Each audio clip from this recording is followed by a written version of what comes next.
Good evening and welcome to the Tuesday, February 11th regular City Council meeting. Dee Stiles Elliott, our City Clerk, will you please call roll? Mayor Benjamin. Present. Councilmember Delira. Here. Councilmember Fajarin. Here. Councilmember Gaither. Here. Councilmember Guido. Here. Councilmember Parks. Councilmember Weller. Present. Councilmember Wright. Councilmember, do we have, let's just, Councilmember Wright.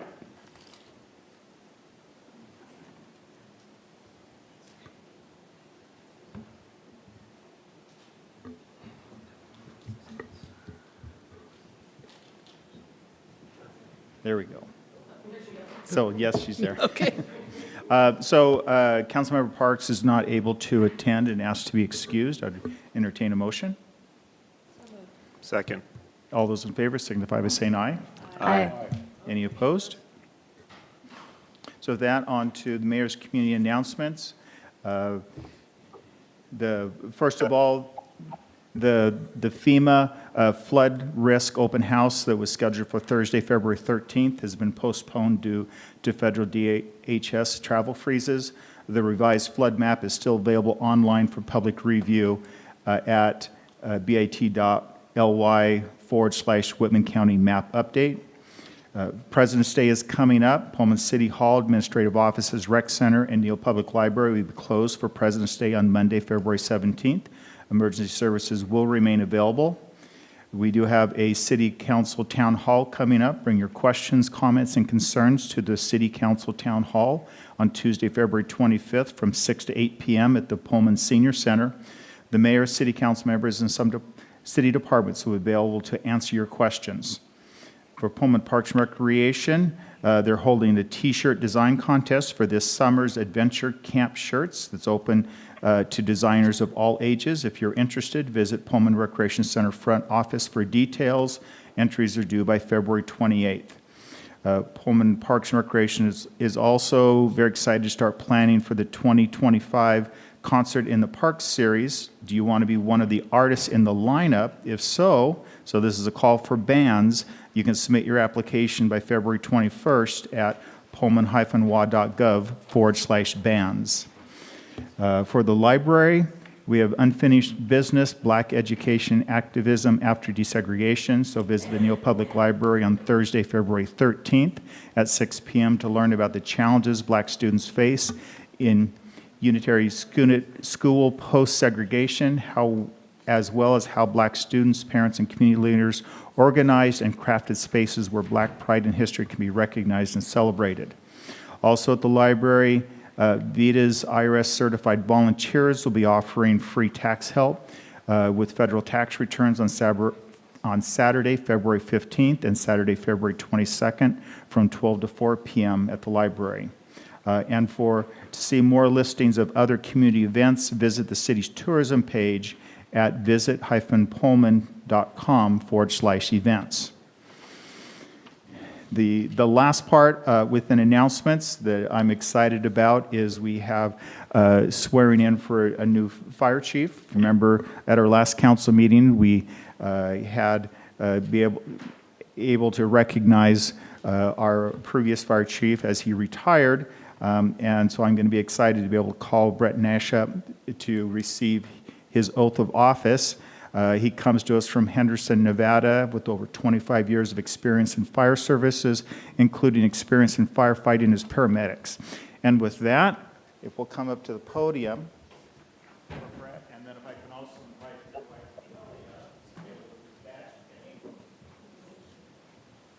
because she's as important in this process. Yes, very, very much so. So with that, if you could raise your hand.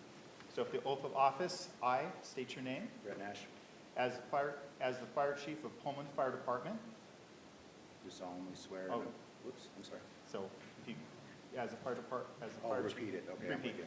As the fire chief of Pullman Fire Department, Do solemnly swear do solemnly swear I will faithfully, honestly, and impartially I will faithfully, honestly, and impartially discharge the duties of the fire chief of Pullman Fire Department discharge the duties of the fire chief of the Pullman Fire Department to the best of my ability, to the best of my ability. and I will promote and protect I will promote and protect the best interests of the Pullman Fire Department the best interest of the Pullman Fire Department through fiscal responsibility, honesty, integrity, and loyalty. through fiscal responsibility, honesty, integrity, and loyalty. I will respect the property and rights I will respect the property and rights of the citizens of the Pullman Fire Department serves, of the citizens that the Pullman Fire Department serve, and to uphold the laws and Constitution of the United States, and to uphold the laws and Constitution of the United States, the state of Washington, the state of Washington, Whitman County, Whitman County, and the city of Pullman. and the city of Pullman. I take this oath with these promises upon my honor, I take this oath and the promises upon my honor, so help me God. so help me God. Thank you.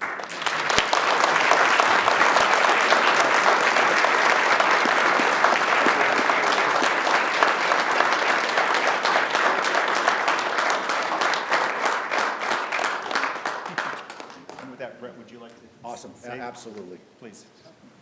So one, I will tell you, I'm not one for being the center of attention, but I'm very humbled tonight. The support I've received from day one, from city council, the city, the fire department, has just been inspiring. It made my decision very, very easy. When I thought where I should go, this is definitely the place. Local 1892, you can see, it's hard for me to see this and not get excited about being here. It's an amazing group of men and women that you have working in this city, and I'm so proud to be part of this organization. I'll tell you that I had a conversation with the city administrator, the mayor, and Pat. Pat, our thoughts and prayers are with you. We miss you. I was hoping for a hug tonight, but in the future for sure. And we talked about the importance of the fire department and why do we exist. I spoke to the mayor, and they echoed the same response. We exist because the things that we do are extremely important. And we put a value on human life. People come together, they give up their tax money, and they donate it to the city in order for us to provide something that is very special. There are a lot of volunteer organizations in this country. The city has made the effort to say that we value the people that live in Pullman.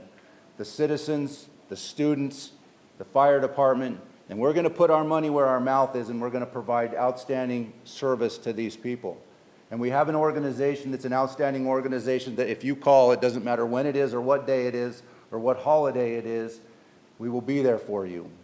And these guys give selflessly of their service, the men and women of this, and so we're proud to do that. And we're proud that the city council and the mayor and the city administration supports that and funds this fire department. So I'm excited to be here. It's a great organization, and I hope it just gets better. We appreciate what's been done by Chief Heston over the last 15 years, and we hope to continue with the people that have been before us. So with that, I appreciate everybody being here. I don't deserve it. I'm not that special, but I think together we are that special. So we are going to work tirelessly to make this city safe, to provide public safety for them, and we have an open, transparent door. Anytime anybody needs to get a hold of me, I'm always available. We have nothing to hide, and we're very proud of doing what we do. So for that, thank you. I'm very appreciative for you to give me this opportunity. And if there's anything that you ever need, please don't hesitate in asking. Thank you again. Thank you again.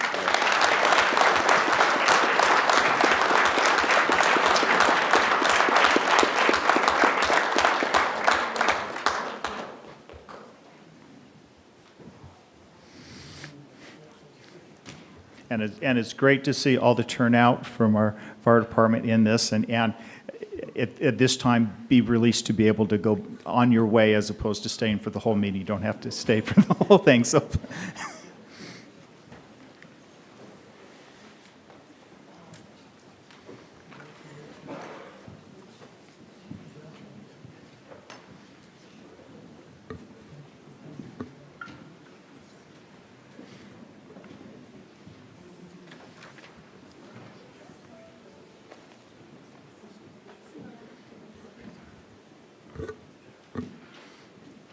So next up on the agenda is non-agenda related community comments. This agenda item is the first of two opportunities during this meeting for the public to bring comments to the attention of the elected officials. So specifically, this item is reserved for public comments, concerns, or other information not related to a previous public hearing or final action that's on this agenda. Final action items include the consent agenda and regular agenda items. This agenda item for comment is not to exceed 30 minutes in total. Comments are be directed to the mayor or the city council as a body. No comment should be directed to individual council members. Is there anyone who would like to provide community comment on any non-agenda item related? If so, please come to the microphone. Good evening. My name is Holly Greystone, one of the owners of Greystone Grand Gallery. Just for clarity, we are not taking comments regarding the outdoor furniture policy That will come at a later time. That will come out at a within the later meeting. time? Okay, Yes. so then I'll just say this. We were never contacted to have this conversation. I understand there was a discussion with the businesses down at one of our local downtown businesses for downtown businesses to come together and have a discussion. We did not receive a phone call, email, in person, nothing. So we had no idea to send one of us to go to this meeting to even have this discussion before it was brought to city council. My ask is that we do better and not just assume we're all going to be able to show up. The other thing too is many of us are running our businesses. We can't make it to those meetings. And when I was the executive director of the Downtown Pullman Association, I went to the businesses because I know that the business owners are busy trying to keep their doors open, especially after the construction project that we had. So I just ask that our community, that our leaders of our city try to do a little bit better. I know that it's hard, and I know we have a lot of challenges ahead of us, but I believe in the spirit of communication, and I believe that you guys also believe in that spirit as well. So thank you. I'll talk to you about that other item this time. Thank you very much. Is there anyone else who would like to provide comment on a non-agenda item? Please come on up. Good evening. I'm Bobby Ryder, and I am the Executive Director of the Downtown Pullman Association. And I just wanted to give an update of what we've been doing recently. Periodically, I hope to use this time to give updates about what's going on with us. So DPA has launched a campaign to educate businesses about the Business and Occupation Tax Program, tax credit program, that comes with the with being a Main Street community. So this is a postcard. If anybody would like one, I'm happy to drop them off with you. But if you really want to know how this works, you can read your own newsletter because Sean Miller did an excellent job writing an article about it. And so I thanked him for that. I thought it was really well done. We're also working with Kooks First, using the same tax credit program to appeal to the Cougs-owned businesses to direct the B&O tax contribution to the Pullman Main Street program, or Downtown Pullman Association, as a Pullman Main Street community, which we can then push back out into the community in different forms of promotions or micro grants or whatever they want to do. But we can certainly use that money. The DPA has. So we've sent these postcards to all the businesses explaining this, and I've begun following up, meeting with people in person. An Innovia grant was submitted this last week for facade improvements, and if that's received, that'll begin seed money to be able to do more of that kind of work.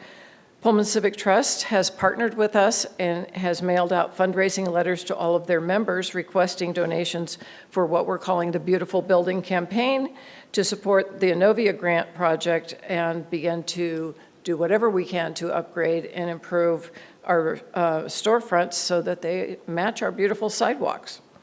DBA has also brought on 3 student interns for different things: social media, photography, and data organization. And there's also a grant going, I'm done, there we go. Thank you for your Thank you very comments. If you have any cards, you can provide them to the city clerk, and then she can provide them to the council members. Okay. Is there anyone else who'd like to provide public comment on a non-agenda item? Hello. Yeah. Sorry. Email is cumbersome, and I just wanted to take a second to say publicly that I do very much appreciate each and one of you, council members and the city. You've done so much for us with the downtown. I know I kind of lobbed a bomb on social media a little bit, but I really do appreciate all the work that you guys do for us, and I hope you don't feel that I don't. And that was all I really wanted to say. Thank you. Thank you. Is there anyone else who'd like to provide public comment at this time?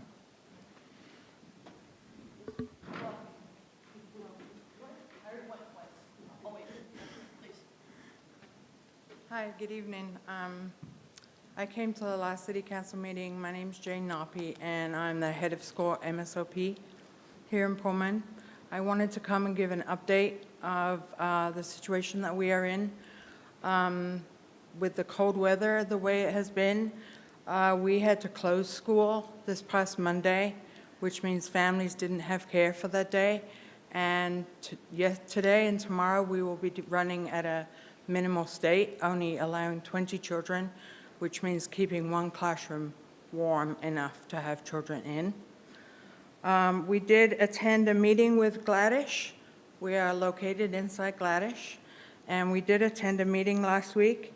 And I wanted to give you possibly an action item where you can follow up with them. They told us that to fix the boiler for the Gladish building, they are in need of a wiring diagram from a company in Spokane that did the boiler fix last year. And currently they cannot get that diagram from them, and there was some need for city help on that.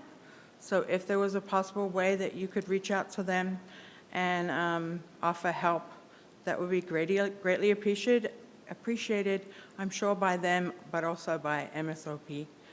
I also want to let you know that we are currently looking for a new location for the school, which is really sad because we've been in Gladish for 40 years, and that could be hard for them once we move out. We're not sure.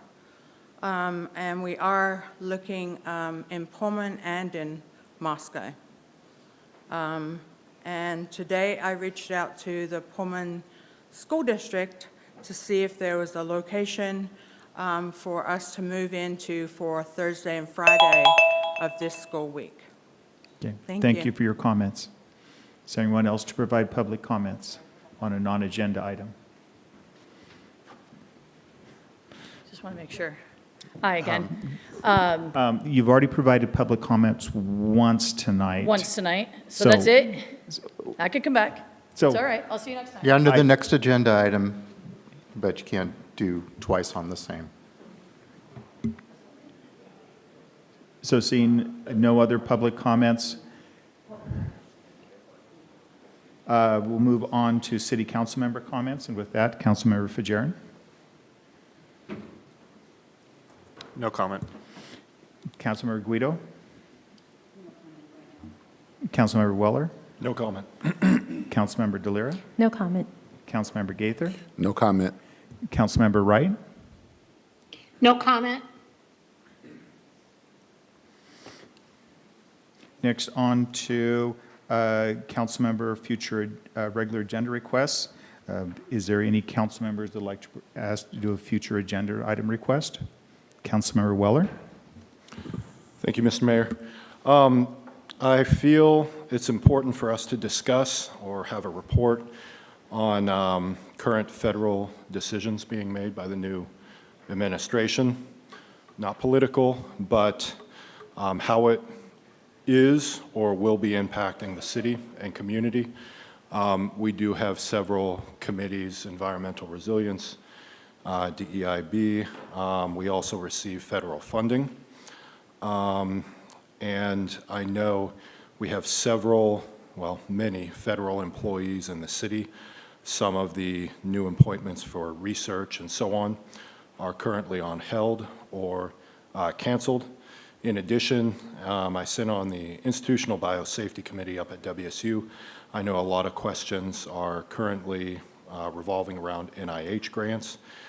So we do have a certain portion of our community who will be or are facing questions on how this will impact us. As I understand, our staff is closely watching these, but I also feel it's important for us to be able to discuss at a future time how this is impacting us or may impact us in the future so that we can respond appropriately, especially economic-wise. So that's my... So this request would, so what I hear from this request is a request for kind of report on what's the impact that is happening. Is there a second council member that'd like to I'll second. also request this? Okay. One thing that I have, so I have two, so that would add it to a agenda item. I have communicated with Councilmember Weller that this is something that as a city, we probably won't know these impacts for months just because we'll know some direct things, and we're also not going to be able to speak to outside organizations in this. But what we will is work toward a future agenda item where we do have, as we have this information, to bring it forward to council. Is there anyone else that would like to provide a future agenda item request? Seeing none, then we're on to community comments for final action items. So this agenda item is the second of two opportunities during this meeting for the public to bring comments to the attention of the elected officials on any agenda item that the City Council will take final action item at the meeting. Final action items include consent agenda items and regular agenda items. This agenda item is for comments will not exceed 30 minutes in total. Comments are to be directed to the mayor or the city council as a body. No comments should be directed to any individual council member. So community comments will go for 30 minutes. At this time, is there anyone who'd like to provide comment? Please come to the microphone.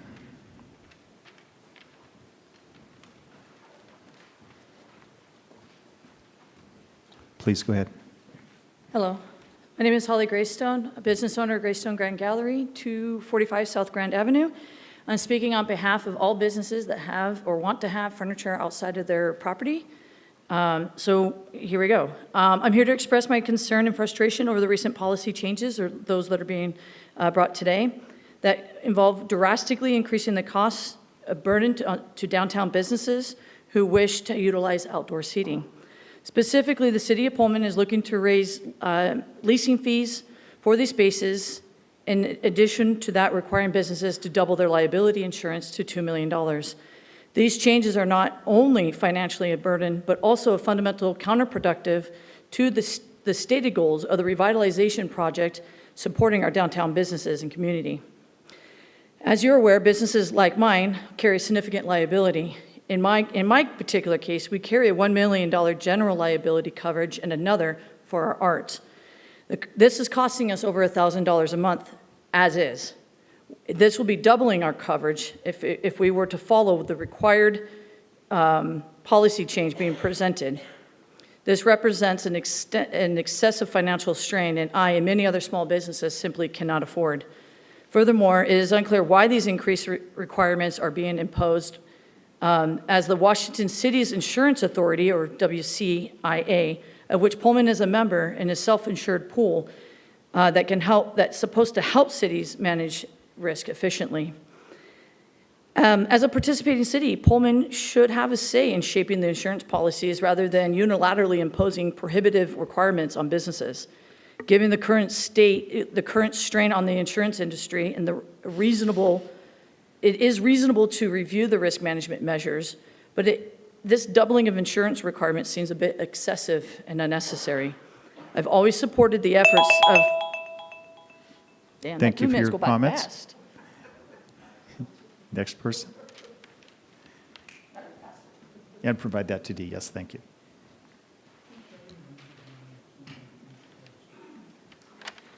Go ahead.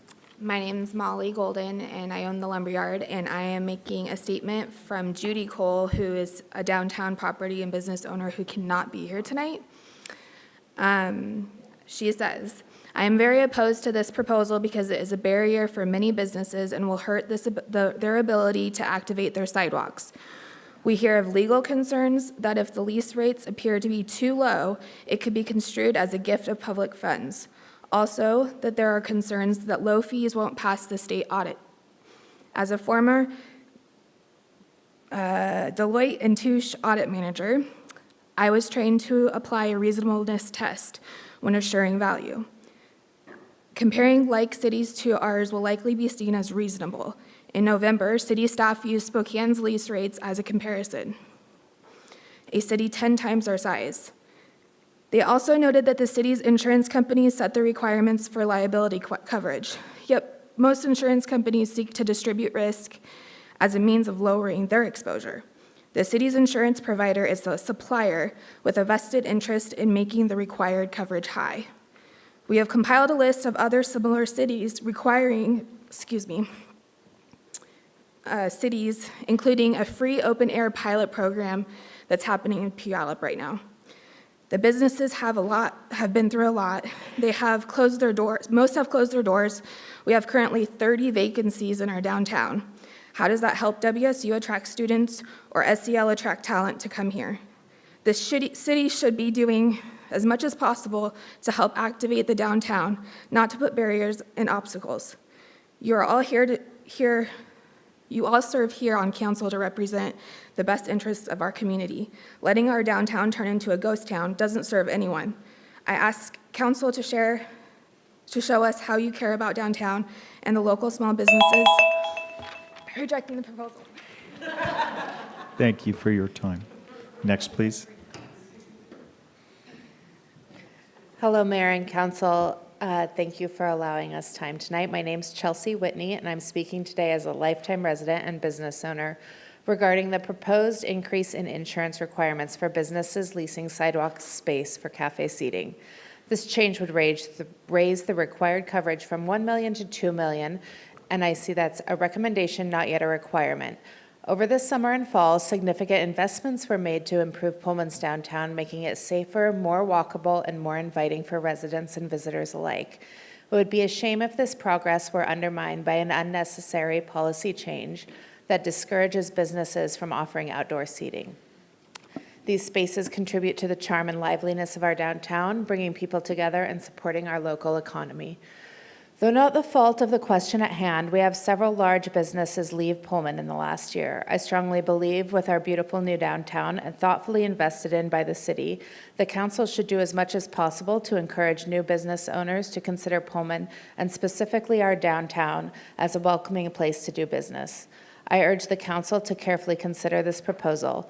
I believe we should focus on policies that support business growth and a thriving downtown. I ask that you maintain the current insurance requirement and keep Pullman's small businesses in mind as you make decisions regarding sidewalk leases.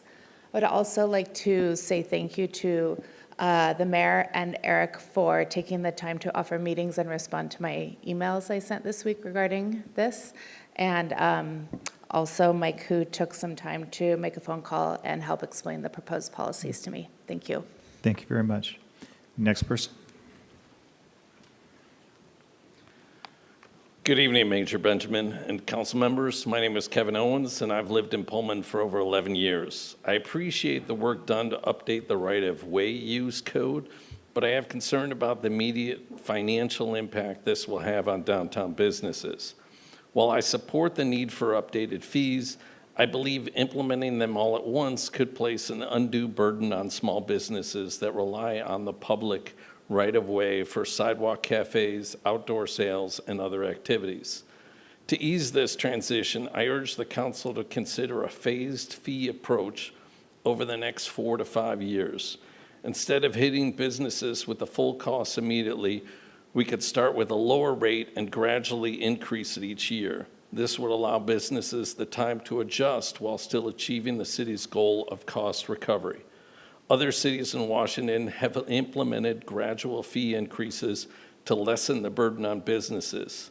Seattle adjusts fees annually based on administrative costs rather than imposing large increases all at once. Bellevue and Arlington have also updated their permit structures in such a way that phases in new costs, ensuring businesses can plan for adjustments. Pullman should follow a similar approach to maintain a business-friendly environment while modernizing its right-of-way policies. Additionally, I proposed tiered fees based on the size and impact of the right-of-way use. so a small cafe uses a few feet of sidewalk does not pay the same as a major construction project. Finally, I encourage the city to allow temporary hardship considerations for businesses struggling with the transition. By adopting a phased approach, Pullman can protect its small businesses while ensuring fair and predictable right-of-way regulations. Thank you for your time. Thank you for your comments. Next person. There's a lot of talking for me tonight. Hello. I was looking at the list of other cities that are insured through the program that we use, and I saw Walla Walla. And people are always talking about us comparing apples to apples. We can't compare ourselves to Moscow, different state, different rules. But Walla Walla, I would very much like to compare ourselves to. I would like that to be a model that we could chase. They have a very active and healthy downtown. So I reached out to their city, and I spoke with them, and they use the same insurance company, and they said what they require is a $2 million aggregate.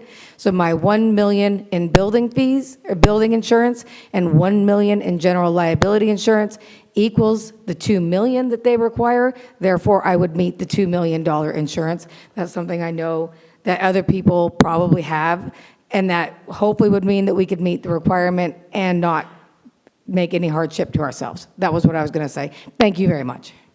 Thank you for your comments. Next person. Good evening. My name is Lisa Carloy, and I am a citizen and also the president of Pullman Civic Trust. I think that there are two things that really enliven and invigorate downtowns, and one of those is events, community events, and also the outdoor seating and outdoor sales and things that really make the town feel like there's energy. So Pullman Civic Trust believes that a vibrant downtown includes public events, and we have been involved in putting on 3 this past year and participating as a member for a 4th. We did Pedal Pullman, we did the construction kickoff, we did the sneak peek at the new concrete, and we also helped out with the Three Forks River and Arts Fest. And all of those events cost us money. They take a lot of time and effort, and we do it because we love the city, and we believe that events are really a way to create community and to make us love our town, right? And for all of those events that we put on, we paid $15 for the permit fee. Under the proposal, the fee now goes up to $245 for us to pay. And I believe that that is a huge disincentive for nonprofits to help provide vibrancy for the town. And so I really think that that's a mistake, right? I think these events, they're already costing quite a bit with time and energy, and they're not free, but essentially free for the city. And I think that supporting those is something that would be better with the right-of-way use permit fee. One comment I overheard at one event was from a person who came, they said, these events, this is Pullman doing community well. And the other thing I wanted to mention, if I have time, is this idea of a special business class. And I think that the downtown businesses actually are a specially benefited customer class because they are the heart of our city. Thank you. Thank you for your time. Next person. Eileen McCall.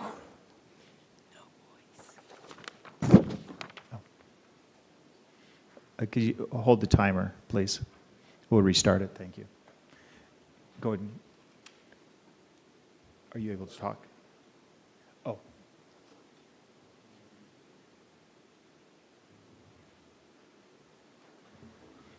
It's too long? Okay, I'll get as far as I can. I apologize. Thank you, Mike. Eileen McCall has some voice issues, so I'm going to read the best I can. Morgan, go ahead and start my time. Business owners need to see the bottom line. Without a fee schedule and a more comprehensive view of the application requirements, the ordinance as written does little to resolve the many questions raised by downtown business owners. 1128-020 territorial application. This code and the procedure adopted hereunder shall be in effect through the City of Pullman. This is unnecessary. A fee schedule could be adopted that would be compatible with the zoning and general land use.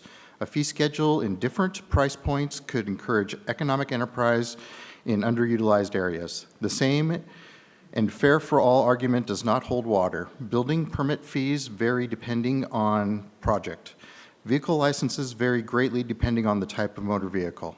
1128-080, right-of-way of use permits. The following types of ways for permits are established. Type A, short-term nonprofit. If any of these use for nonprofit are considered type B. I don't see where this category allows for the sale of anything, T-shirts, tickets, buttons, stickers, etc. This permit cannot be used for fundraising for Kiwanis, sports teams, or others. Type B, short-term profit, temporary sale of goods. Would this type of permit be required for any group wishing to sell anything as above, even if they were nonprofit as stated in? 1128-040, definitions. Nonprofit means nonprofit organizations or corporations that have received tax exemptions under 26 U.S. 501c3 or similar civic charitable profit organizations. The language is not clear, and there should be distinction between private vendors and those conducting local fundraising efforts by groups working to benefit the community, and there should be a difference in the fee charged, one for the other. 1128-090, applications and processing permits. D, all applications for permits must be submitted 10 working days before the planned meeting. I'm sorry, I tried. And First time I saw it. And we'll pass it on to the council members. Next person, please. My name is Larry Brouillet. I spoke to you once before and I asked you all to focus. I was a university professor and a teacher. And during that time, most of the time I spent trying to keep my students involved in class, trying to keep them actively involved in our community of class. So I'm asking you tonight to think about the greater good of your community of which you represent.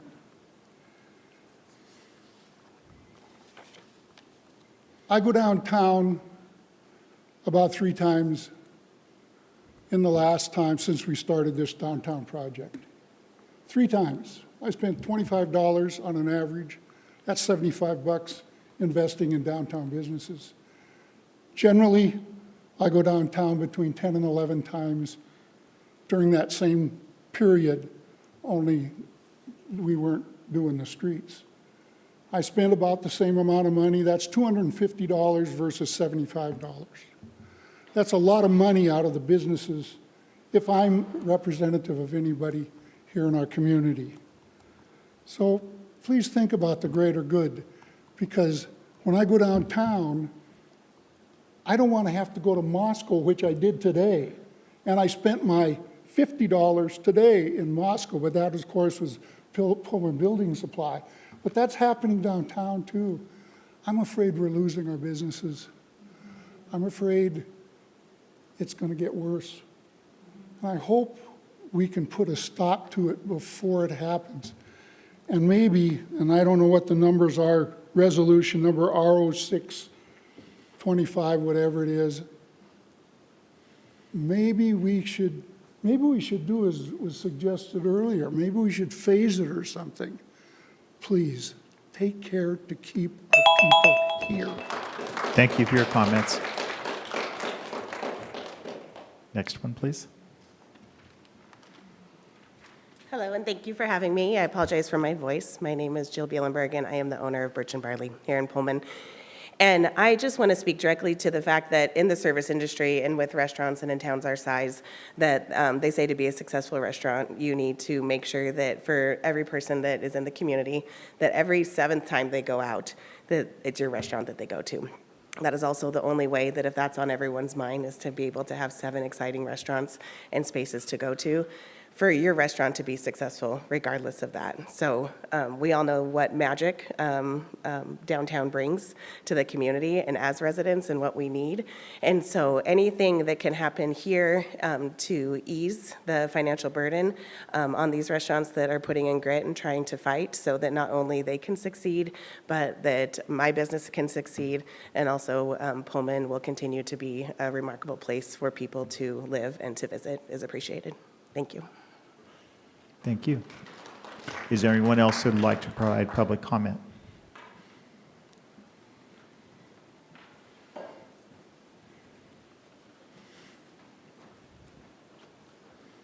Hello, hello, City Council. My name is Robert Rawl.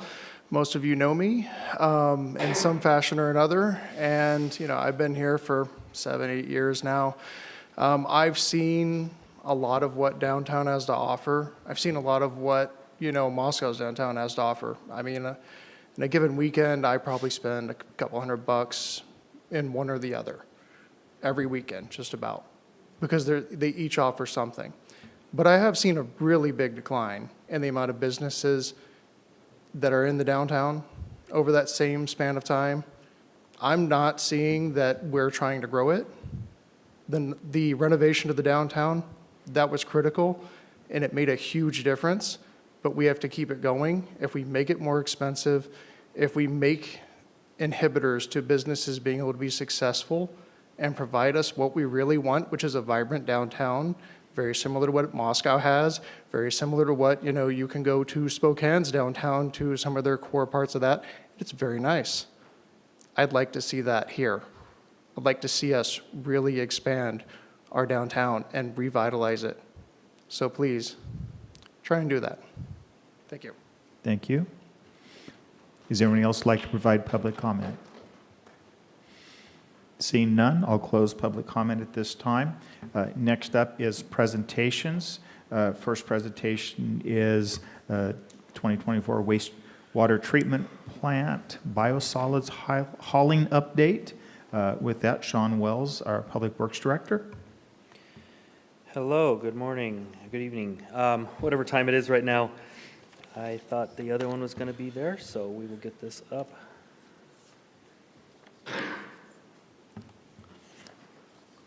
Perfect. Hi, I'm Sean Wells, Public Works Director, and with me is our wastewater treatment plant supervisor, Trevor Cook. We're going to tag team the presentation a little bit here, but I wanted to give an update on the 2024, last year's treatment plant biosolids update, and show you what was going on. So the treatment plant has been around for many, many years, and we currently process biosolids there. The aerial photo shows the very bottom part of the photo shows the lagoon where we process the waste coming into the property and separate it into solids and liquids. The history a little bit on the Department of Ecology. We have to get an annual permit I'm sorry, not an annual permit. We have to get a permit from Ecology that's good for a certain period of time. And some of the backstory on this, Ecology issued a statewide general permit which kind of sets the rules in play for all wastewater treatment plant in the state. That was effective in July of 22. That permit was then subsequently appealed, and that appeal was upheld by the Pollution Control Hearings Board in January of 24, which effectively voided the state's general permit. Through 2024, last year, Ecology resolved the issues outlined in that ruling. They reissued the SEPA decision for that in September, and then subsequent to that answered a few clarifying questions and reissued or issued a new statewide general permit in January of 2025, which then became effective the 1st of this month. In that, Pullman's specific items, the council, if you recall back in the spring of 2023, we had to go and find a new property owner. The previous property owner that we applied the biosolids to said they didn't want to accept our waste anymore. So we found a new property owner. We entered into a new biosolids agreement in March. We submitted a permit because our permit was expiring as well. So we submitted a new permit to the state under the revised coverage that subsequently got appealed. It's very complex. Basically, the state did not approve our permit because of the statewide appeal that was going on at that time. Fast forward to fall of 2023, we land applied some of the biosolids to previously approved farmland, and the property owner told us they didn't want to take any more of that. So that's why we had the new property owner that we'd already contracted with in the spring. Fast forward again to fall of last year, so kind of the last cycle. The new landowner changed their mind on us and no longer wished to participate in our biosolids agreement. So effectively, we had no place to put it. No previous landowner from the first permit, no new landowner in line. And so with that, we hauled biosolids to 2 composters, one to Airway Heights and the other one to Lewiston. And that unanticipated expense, if you recall, council approved biosolids special assessment fee in July, and that began in August of 2024. I'll turn it over to Trevor now to kind of talk about the statistics of the biosolids and the summary from last year.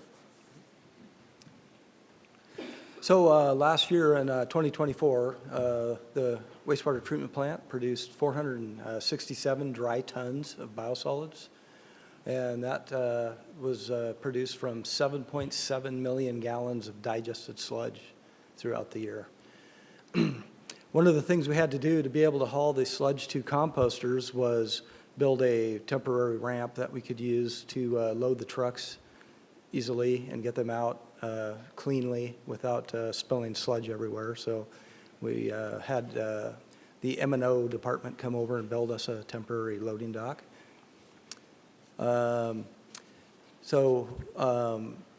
Last year, we were able to haul off 247 dry tons to the composters, which is roughly 53% of the total amount produced for the year. And we accomplished that through the months of August 13th to November 1st. After November, the weather closed in and leaf pickup began, so we had to change our operation, and we have enough room in the lagoon to hold us until the dry season hits again, and we can start hauling again.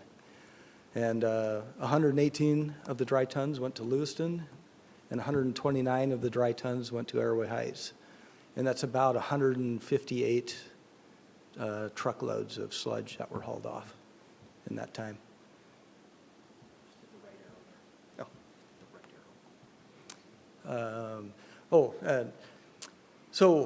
Part of preparing Class B biosolids, we sample it quarterly, checking it for pollutants, mostly metals, and we had 0 exceedances on that.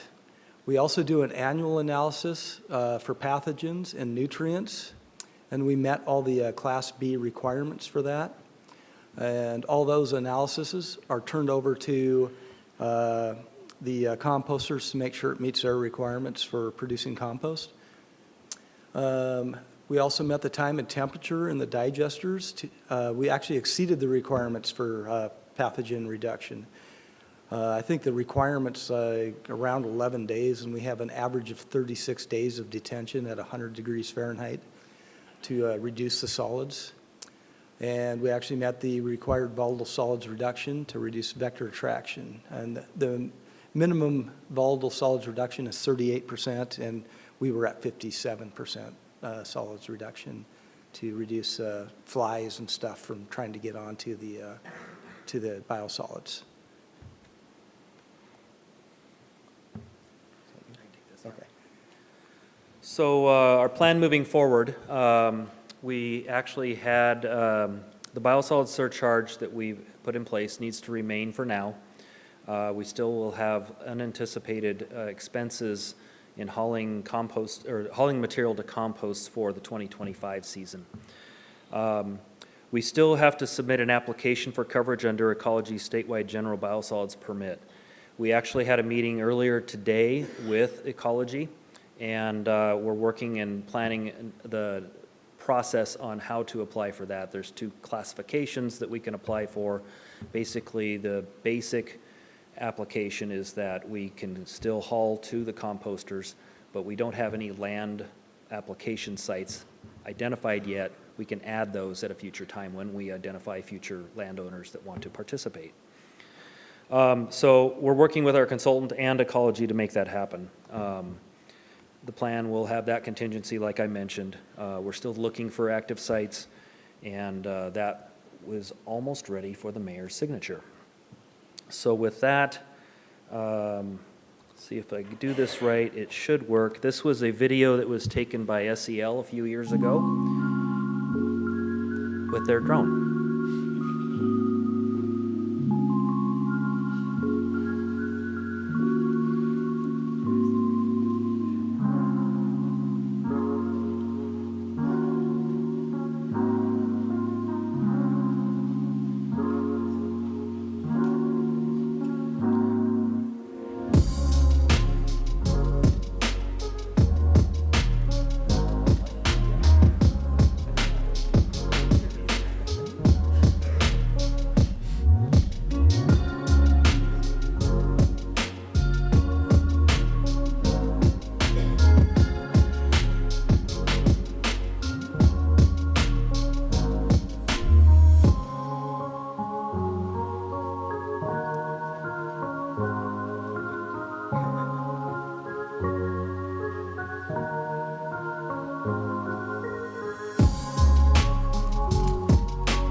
I'll pause it there.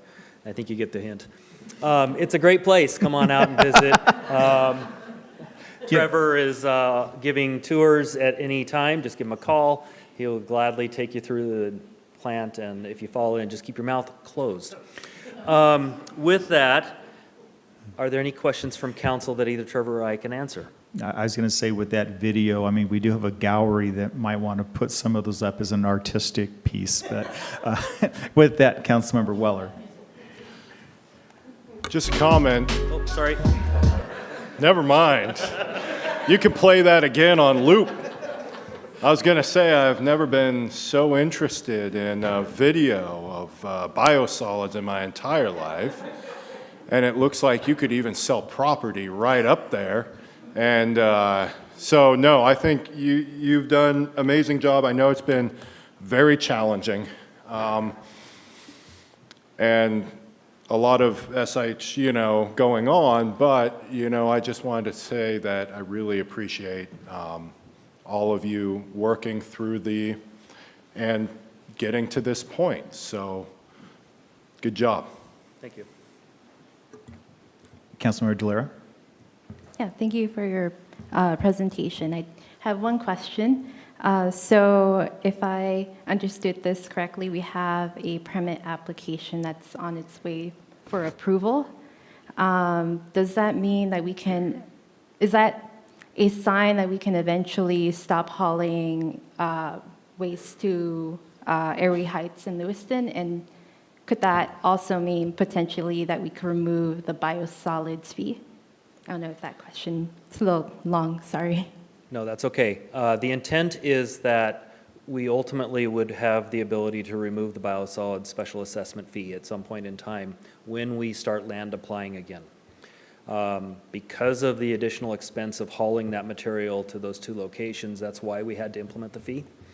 We currently don't have any landowner on board to receive the material to land apply. Once we have that, then we would be able to remove the special assessment fee and move that forward.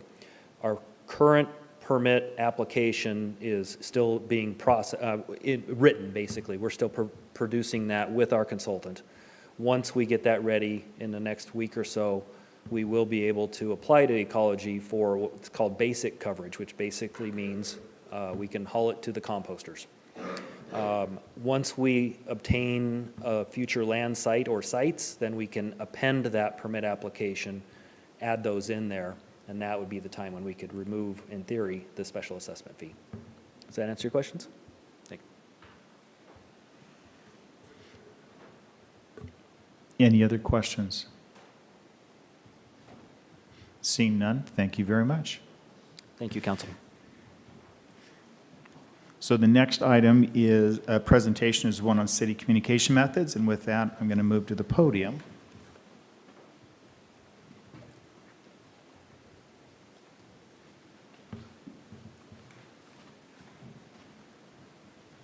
And if I could get help switching.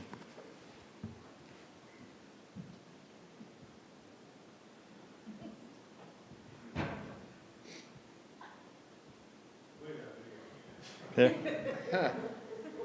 There we go. So at a previous meeting, Councilmember Weller and Fajarin had requested an update on what are the communication avenues and opportunities for people to be able to communicate to the electeds, to staff, and also for the city to be communicating out. So with this is something the staff's put together that covers communication as it relates to electeds, communications with staff, how as a city we request public input, and then also ways in which we're communicating out in that way. Now, the one thing first of all, the communication is very important, and you're going to see that there's a lot of different aspects of communication that happen. This one, I specifically does not relate to public records, so public records is a whole separate thing. If someone was to do a request related to public records, there's a request process for that. So the first one is looking at if someone wanted to contact mayor and council, If we look at, we have both within this process ways in which people can email us directly or actually go to the website and from the website find a form that they can fill in and submit to us. There's two different types. One is an email to all, and this is that city.councilmembers@pullman-wa.gov, or from the web form, that email goes to all council members, the mayor, and then also the city administrator. From the communication standpoint, the piece that I'm working toward is that making sure that any emails that come in that way from our community members, they get a response within 2 days, whether it's an answer or whether it's this is being worked on or a direction to staff for staff to work on. If we look at individual contacts, this is where for contacting the city council individually, or you can also go to the city's website, and from there, from the top menu, government to council, then you could actually fill out a form direct to a specific council members. At this time, the council hasn't set a specific how often you're to respond, so that's individually that you're doing. If as a council you wanted to set a standard, that's something that as a council you could do related to those emails. Obviously, and not only is there ways of contact by email, but there's also phone calls, or whether calls to the mayor or calls to council members. Within these, you'll see for the mayors, I work to respond within 2 business days to respond to those phone calls. And then for the council members, that's something that there isn't a set time, but if you wanted to at some point in time set a, this is what you're striving toward, that'd be something that you could do. So that, as it relates to contacting the elected officials. If we move into staff, within staff, there's forms within the city website. If you notice, I'll talk about the website a lot. There's a lot of ways you can make those contacts, where from Contact Us, you can then send, and then city staff, what they do is they respond as soon as possible during business hours. Now, understand, some staff might be on vacation or they may be out on sick, so the response, there isn't a set time like I have I'm trying to within the 2 business days, but they work to as soon as possible to be able to respond in that way. If there's media requests, those all go through our communications coordinator. And likewise, if someone was to email a media request to a staff member, that would be forwarded also to the communication coordinator. And then Megan is the one that then coordinates all of those communications that go out. You'll also see that on the City Council website, if you go up to that, how do I? That's a great place and thing to use on the website to just type in what you want to do, such as how do I do a media request, and that's going to pull up that information. For phone calls, you see on the website, we have the phone numbers for all the departments, key members of most departments, so community members can actually call directly to on the staff. This would be the main department heads, the key individuals in that way. And then likewise, similar to email, they work to respond as quick as they can. But understand there can be things that delay the process. Some of those responses are going to be it's being worked on because it might be more complicated to get to the answer. So that speaks to the different ways from contacting by email and web forms, also by phone for our electeds, also for staff. From the city side, there's a number of different ways in which we request comments. We're in the city council meetings, so for regular city council meetings, this doesn't apply to the special council meetings, but for regular ones, we have 2 times for public comment. One is the community comment time, that's just general comments, and then there's a second one that is the public comment on a specific agenda item. If we're looking at public comments on those agenda items, this is something in which there's opportunity and ways in which you can provide comment to show up to the meeting in person. There's also a way that you can register in order to be able to virtually provide public comments in this way. So that's something we do provide, the virtual in that way. Understand with on agenda items, there may be restrictions in the context. If this is something where there's previously been a public hearing, we may not legally be able to accept public comments on it. So there's some nuances just related to those things to be aware of. And then for community comments, then this is, and similar, there's a way to do the virtual comments for the community comments.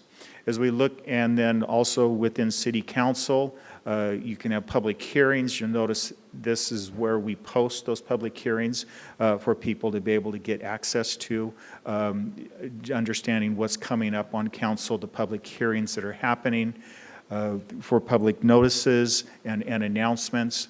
We also, as a council, and like we announced today in the mayor's announcements, we have open houses and town halls. We have one coming up in 2 weeks that will be in the senior center from 6 to 8.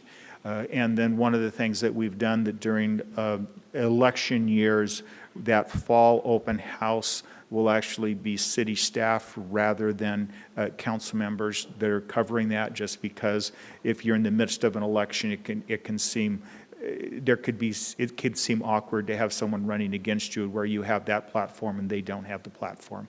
So this fall it'll be a staff one as it relates to the open house. We also have a number of annual things where we're looking at the CIP, the TIP, so those have to do with the capital improvement projects or transportation improvement, where we have annual meetings from the council, where you have a public hearing where you get input.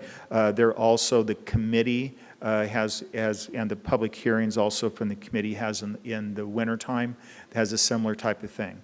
We do have similarly with others, with transit, parks, recreation, finance, other departments, where when they're presenting fees, programming budgets within transit, when they're proposing transit routes, those are opportunities where public comment is gathered and requested in order to help in that process. And so these are the annual ones. We do a biannual budget, and so as a part of the biannual budget, so every 2 years, we'll do a goal setting. The goal setting is designed to be used to direct, as a council, as you're setting your goals, that's providing direction to myself as mayor and staff of how you want the money spent, that financial fiduciary that you have. And so I use those goals as mayor, as I'm developing the proposed mayor budget that then comes to you for your input on. And we have, as a part of that, on the budget years, an open house in the spring where we request community input in the processes of setting those goals. There is also a number of situations where we have occasional input.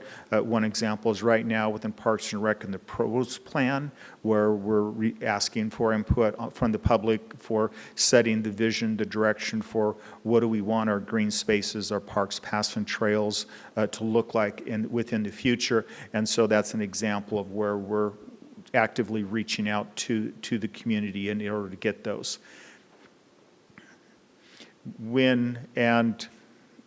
So within this, you also have where the community can reach out to individuals, for the mayor, for us to ask questions at any time. We do have a city main phone number that you can call if you're not quite sure who to contact, and then that person can then help direct to who it is that is the best person to talk to in that way. The last piece in this is how do we push information out? How do we share information to the community? We first of all have the City Council news that goes out. It was actually referenced earlier today because there were things in it related to the Downtown Association and which was included into it with their program. But we have the City Council meetings. I do a video recap of the City Council meetings for individuals who don't want to watch the entire meeting. I try to shrink it down into 2 to 3 minutes, and then that's something that's also posted on YouTube too, so that people can be able to watch those. As it relates to our news, You'll see here, not only do we have on the website, but press releases, social media, newsletters, community update, flyers, publications, posters that are sent out. Some are sent out as a community as a whole. Some are sent out by individual departments that are sending these out. So there's a lot of different social media pieces in that way.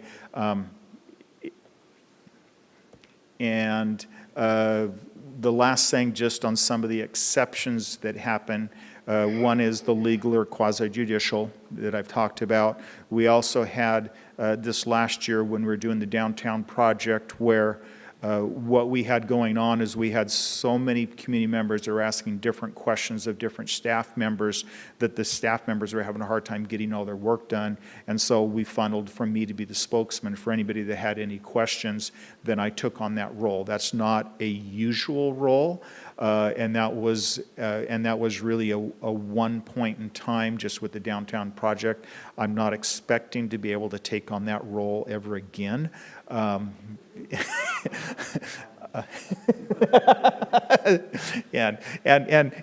Sean and I had to work through some things because he's like, the mayor normally doesn't do this. And it was really there to support the staff and so they could be able to focus on the work they needed to get done in order to, because what we were starting to see was delays happening in timelines and stuff. So that's just kind of gives that on special occasions type of a thing. With that, any questions? And I know Councilmember Weller, you were the first one to request this, so any questions that you have? Yeah, Mr. Mayor, I just want to say thank you so much. You know, I know during the downtown project, as you mentioned, there were some questions about how we communicate, some challenges, but I hope it also can explain to the community how that is done, how they can get a hold of you, us, staff, and also how many social media platforms, how many different medias we are trying to do. And I greatly appreciate the recap that you do. I have watched them. I enjoy them. I do have one question, and this has come up in some of the conversations I've had with downtown business, which is when there's announcements such as having to do with downtown, do we have a master list where we can get a hold of all downtown businesses on Main, on Grand, to push that information out so that they can all hear about it? Because I think that would be helpful if we don't, or if that's maybe housed under DPA or something along those lines, if you could. So we had some that we initially gathered, but what we really did was use the downtown project update to be able to push those things out. So we encouraged people that wanted to know to go there. We did have contact lists that we worked our way through depending on specific issues. Obviously, in the midst of the project, if you're doing, I'm thinking about when we were trying to identify all the different outflows from buildings, we needed to have all the building contacts so that we could be able to know which ones were actually used and which ones were pipes that were no longer in use type of a thing. So that was from an engineering standpoint they needed. So there were a lot of different lists that were put together, but from a city, we don't have one list that is all the business contacts in that way.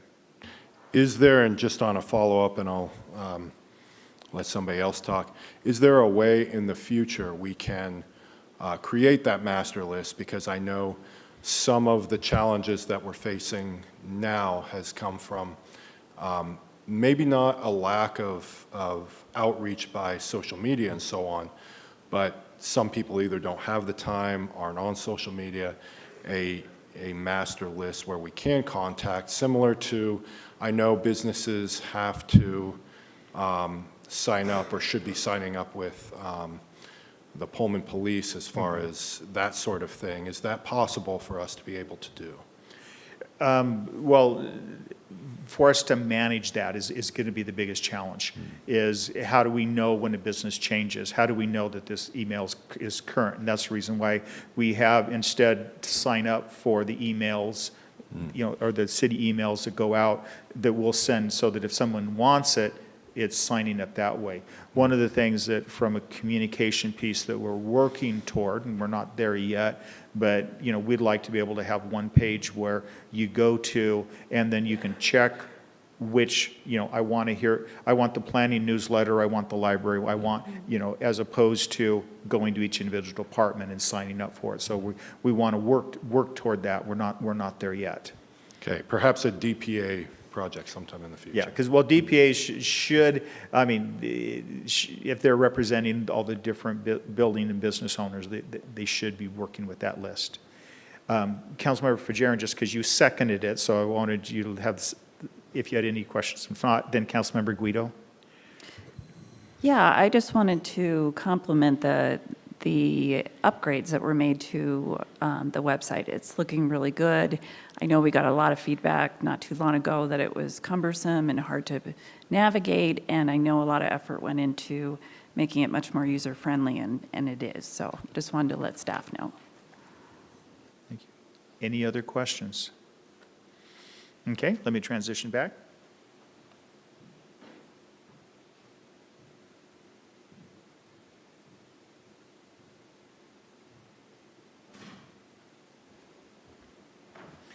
And I do want to thank staff for putting that together, especially Megan Farron for all the work that she did on this.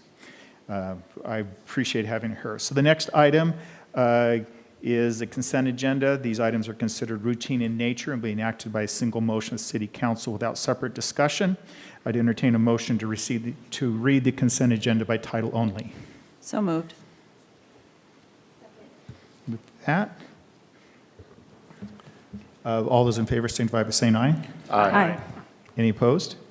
Thank you. With that, Thad, if you could please read the consent agenda. Thank you, Mayor. Item 1 is a motion to dispense with the reading of the regular meeting minutes of January 28, 2025, and approve them as submitted. Item 2, a motion to approve disbursements for accounts payable checks number 2011-29476 through 2011-29514, totaling $272,913.59.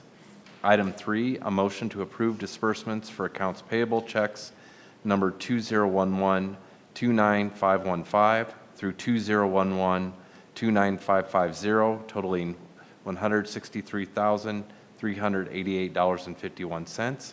Item 4, a motion to approve disbursements for accounts payable checks, electronic transfers, and electronic payroll transfers totaling $1,151,529.01.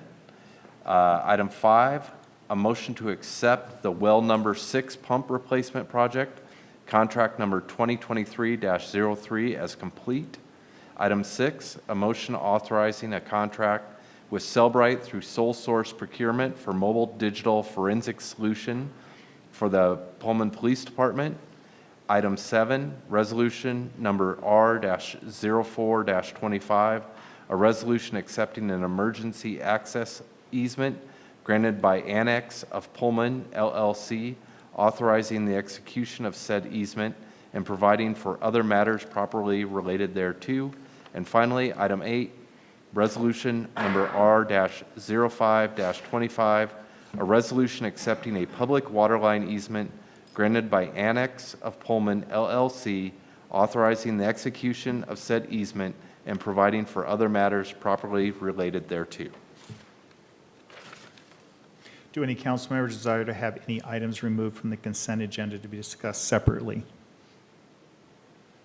Seeing none, I'd entertain a motion to approve the consent agenda. I move to approve a consent agenda. Second. That, any discussion? All those in favor signify by saying aye. Aye.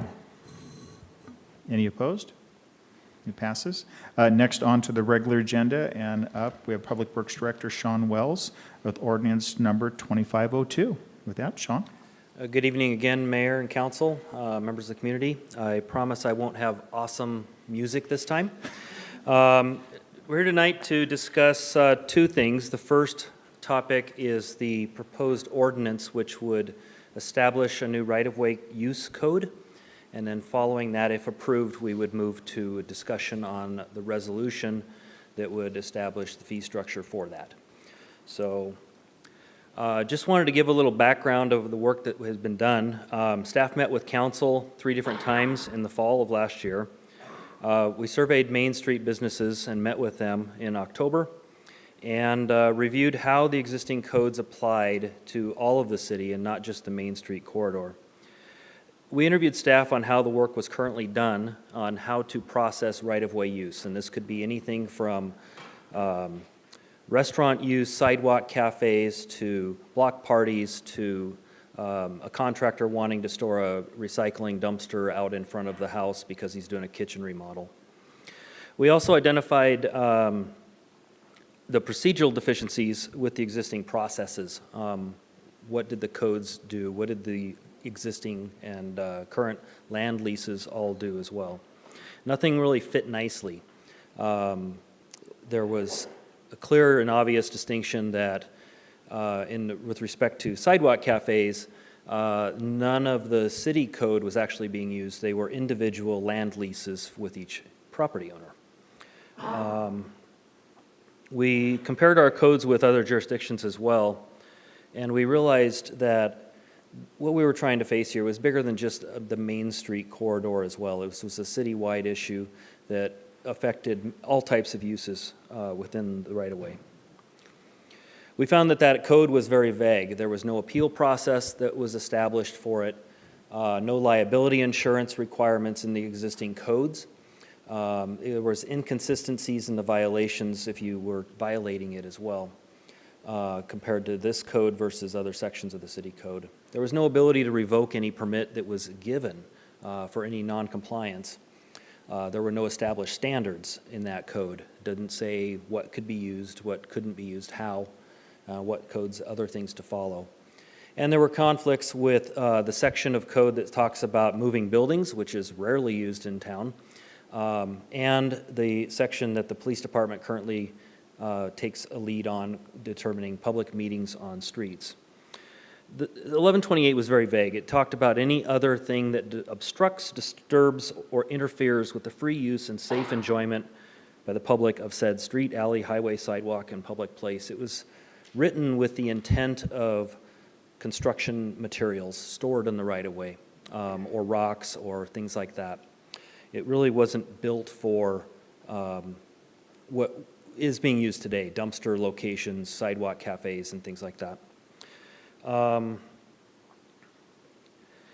We looked at what are the goals, what was council telling us, what were the community telling us, and we wanted to make it fair for all users of the right-of-way.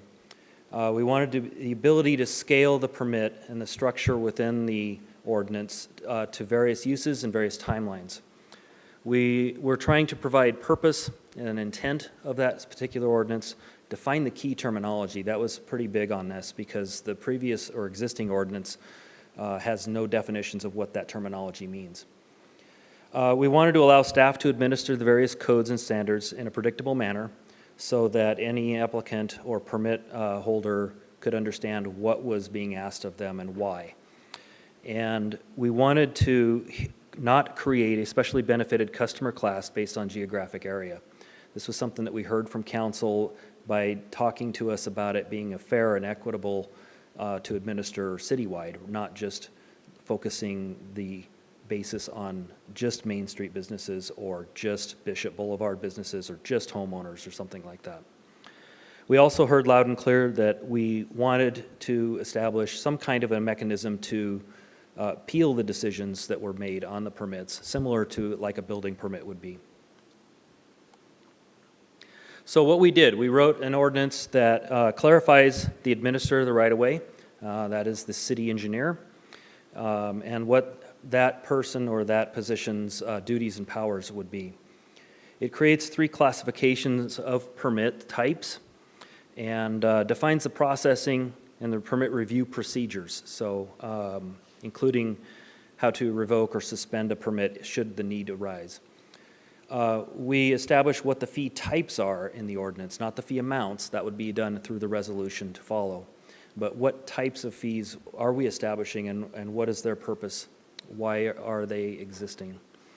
It allows for the administrative appeal process. Like I mentioned, the process that we wrote in there The decision of the city engineer to issue or not issue a permit would be appealed to me as the Director of Public Works first, trying to keep it administrative, and then any appeal of my decision after that would go to a hearings examiner, similar to how the construction code is crafted.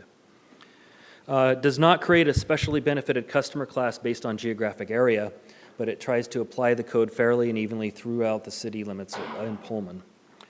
My notes here just real quick because my mouse is not working.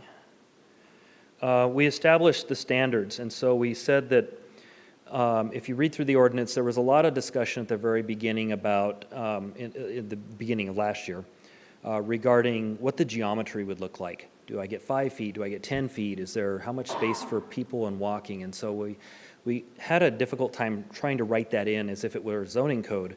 And we basically wrote in a section there that says that the standards that would be into play vary depending on the use that's needed. If we were looking at a sidewalk cafe, for instance, we would be looking at pedestrian accessibility routes and building entrance routes and ADA accommodations.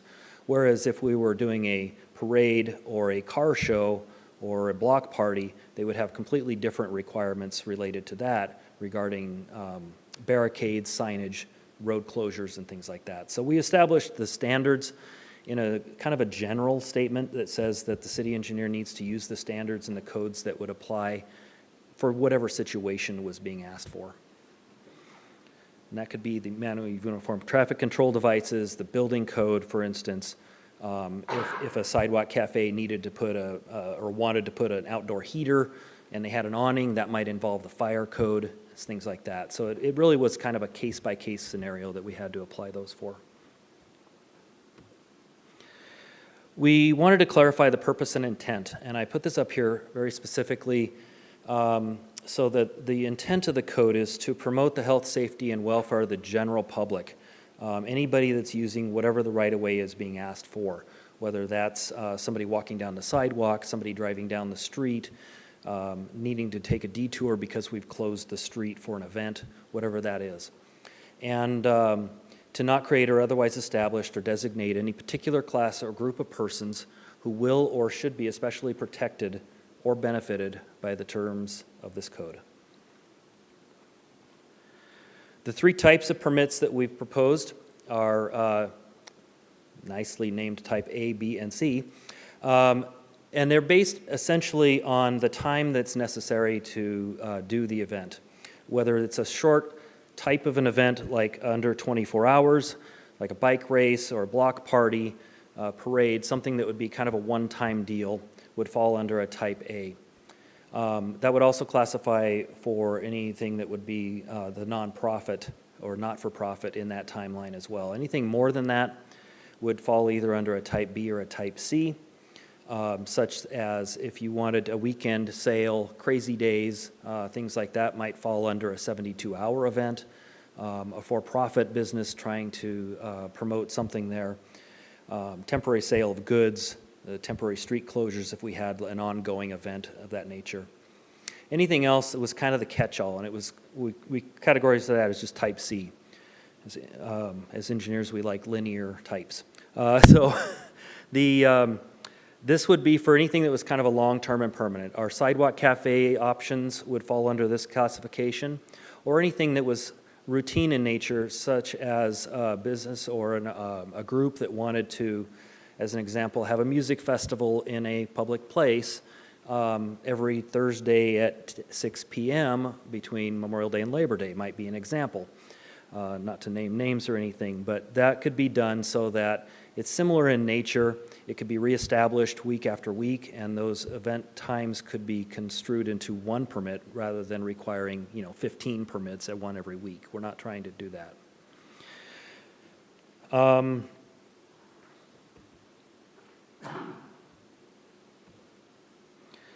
So questions and next steps. I put in there the options for the council was essentially to either adopt the ordinance as it's written today. You could adopt the ordinance with modifications tonight, or you could choose to do nothing and provide alternate directions to staff. With that, I'm willing to take any questions you might have on the ordinance. So let's start first with questions. Any question? Councilmember Fajarin? question and a comment. First and foremost, I just want to thank you, Sean, for putting this together. I know that it was one of the biggest things that stand out to me is the 1971 is the last time that this code was revisited and changed. And so thank you so much for making sure that we're up to date on our code. I just have a few questions regarding the nonprofit. Is that type A? Yeah.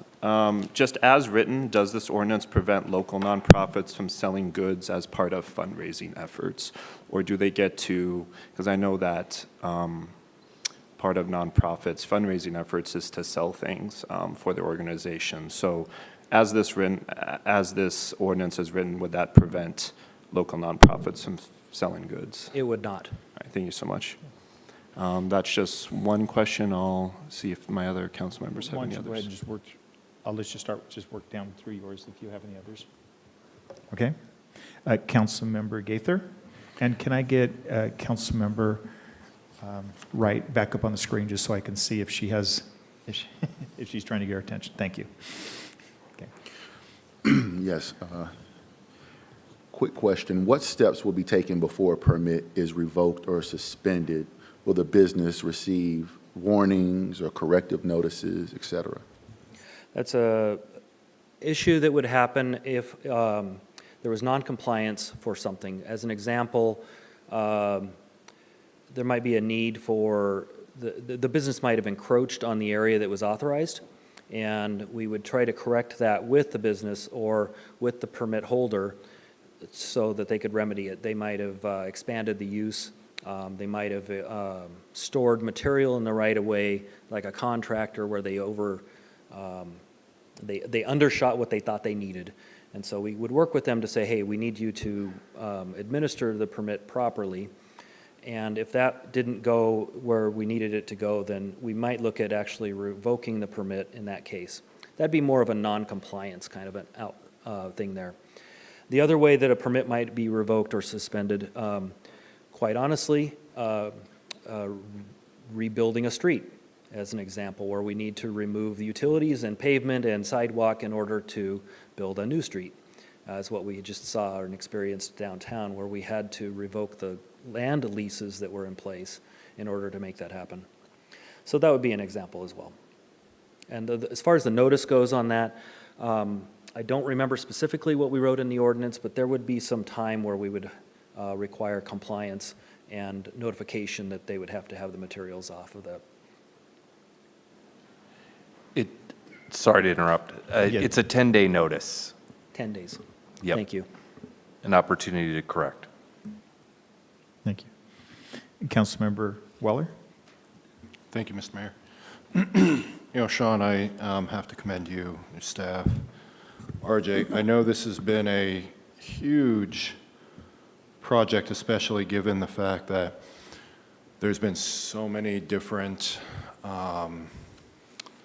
leases, ground leases, and there's differences as Pullman has grown, been flooded, rebuilt, grown again, and some of these are just kind of forgotten, grandfathered in. It's very difficult to keep track of these, so you're very much to be commended. I also greatly appreciate you meeting with myself, other council members to explain this. I did have a question come from one of the businesses downtown, and this person asked, why do we have to change it? Can't we just keep it the way it's always been? It's worked. Why change it? That's one question. And then the second question is, as you were talking about specifically benefited classes and keeping it absolutely even across the board, I also thought, would having a downtown-specific class encourage downtown startups? And your thoughts would be greatly appreciated. So the first question that I heard you say is, why are we changing now? Part of it had to do with a very outdated code that didn't allow for us to be nimble in how we administer it, nor did it really give staff the protection, or not staff, it didn't give staff the ability to administer it based on specific standards. It didn't say, hey, go use this, go use that. It just said, apply for something and you'll get it, basically. It also didn't allow for the protection levels that are necessary for a city of this size. And we'll get to this a little bit into the insurance requirements and the resolution if we get there. But there's protection levels that I think a city needs to have in place. The current code didn't have any requirements for anybody using the right-of-way for liability insurance, auto insurance, or things like that. So it was more of a, we need to come into the times to correct it so that we can be fiscally responsible in how we administer it, and also protect the citizens and the taxpayers of the city for those events should they occur. The other thing is especially benefited areas. We didn't go there as staff because that was the direction that council had kind of given us at the very beginning. It was, we need to make this fair for everybody. When we were talking about, excuse me, varying prices, there was discussion about, so much money per square foot or per linear foot or an area there. Why are we paying this much when they're paying that much? And when we got into it, it really didn't matter if you were a contractor on Meadowvale trying to do a dumpster. You're still using the right-of-way the same as if you were trying to have a sidewalk cafe or something like that. It was maybe the length of time changed, but that was about it. And so we were trying to keep it fair and equitable for all the users across the city, rather than trying to define a specific area, because that was the direction that council had somewhat guided us in the discussion topics. Councilmember DeLera. Yeah, I have one question. So one of the things that I'm interested in maybe putting out there is having a renewal process, which currently the ordinance doesn't address. So, and I know I've asked you a question about renewal process, and I was wondering, based off of the answer you said, that it was a difficult thing to implement because of several reasons. Do you mind elaborating why it might be difficult to push forth a renewal process? To me, it feels like if applicant wants a particular area for the first time, that I can understand why staff might be all hands on deck, but if it's the same applicant over and over again, I would assume that that would be kind of a repetitive task for staff and also maybe kind of annoying for applicants. So yeah, I guess I want to understand why it would be a difficult process. The process has wound up being the same. For an applicant to apply for a new permit or renew an existing permit, they would still need communications and contact with staff in order to make that happen. They would need to, in a renewal process, still provide the application materials, the site plans, whatever was necessary for whatever use that permittee was trying to acquire. Expiring a permit allows for us to say, all right, these are done, and you want another one, that's fine. We can work with you on that again. But it also allows for us to review the codes and standards that may have changed during that time period. It allows for us to adjust to any new fee schedules that the council may adopt during that time frame as well. So it wound up being that whether we had them apply for a new one or whether we renewed it, it wound up being the same. And it was easier, quite honestly, to say they just all expire when their timeline is up, whether it's a type A, B, or C. It would have a defined time period that that permit was active for. And then trying to decide whether we wanted to renew it or not became a kind of a mechanical function of when they applied, what timeline, if the permit had expired or the timeline for that permit was up and they wanted to reapply, was it a reapplication or whether it was just a new application? and it became very complex in order to describe that for the 3 different permit types. So we elected to move forward with the non-renewal option in that case. Other questions? If I don't see any other, so Councilmember Fajarin? More of just a point of clarification. Can we pass ordinance number 2502? Is it separate than the next ordinance for the fee structure? Yes. All right, thank you. So not seeing any other questions, I would then entertain a motion that we would then do discussion on the motion. Move to adopt ordinance number 2502. Second. In a second. So with that, any discussion related to the ordinance? So this is, yes, Councilmember Delera? Yeah, so I do want to push for a renewal process still. I foresee that perhaps we might not be making changes to ordinances as frequently as not having a renewal process is being considered. But I'm wondering if that's a sentiment that other council members share. So normally in this, we'd be looking at, so we have a motion before us with this ordinance, and then what changes would you like to make in the ordinance? Change that I would like to make, I would like to echo Councilmember Delera's point. You know, are there some standardized forms we can use, batched processing? It just seems to me that a renewal process could potentially increase the efficiency and possibly even reduce the fees that comes with this. So I think a renewal process is something worth considering.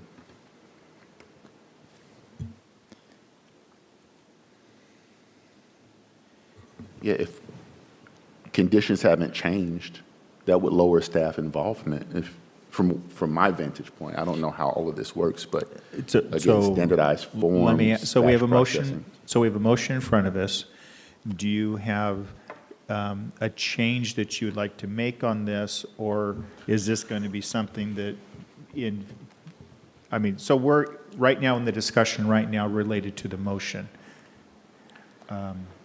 And as I understand it, it's on the motion, on the ordinance as written. It's on the ordinance as written.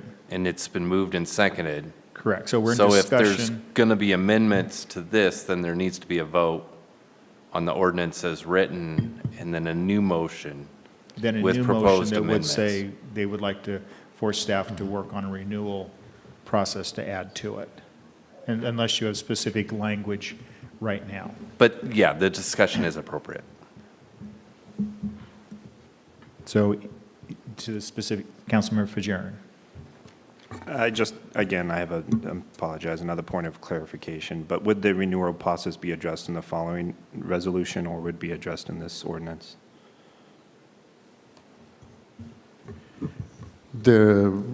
If a new process needs to be added, it does not exist right now, so something would have to be amended, and it probably should go into the ordinance. The fees and those other things would be the resolution.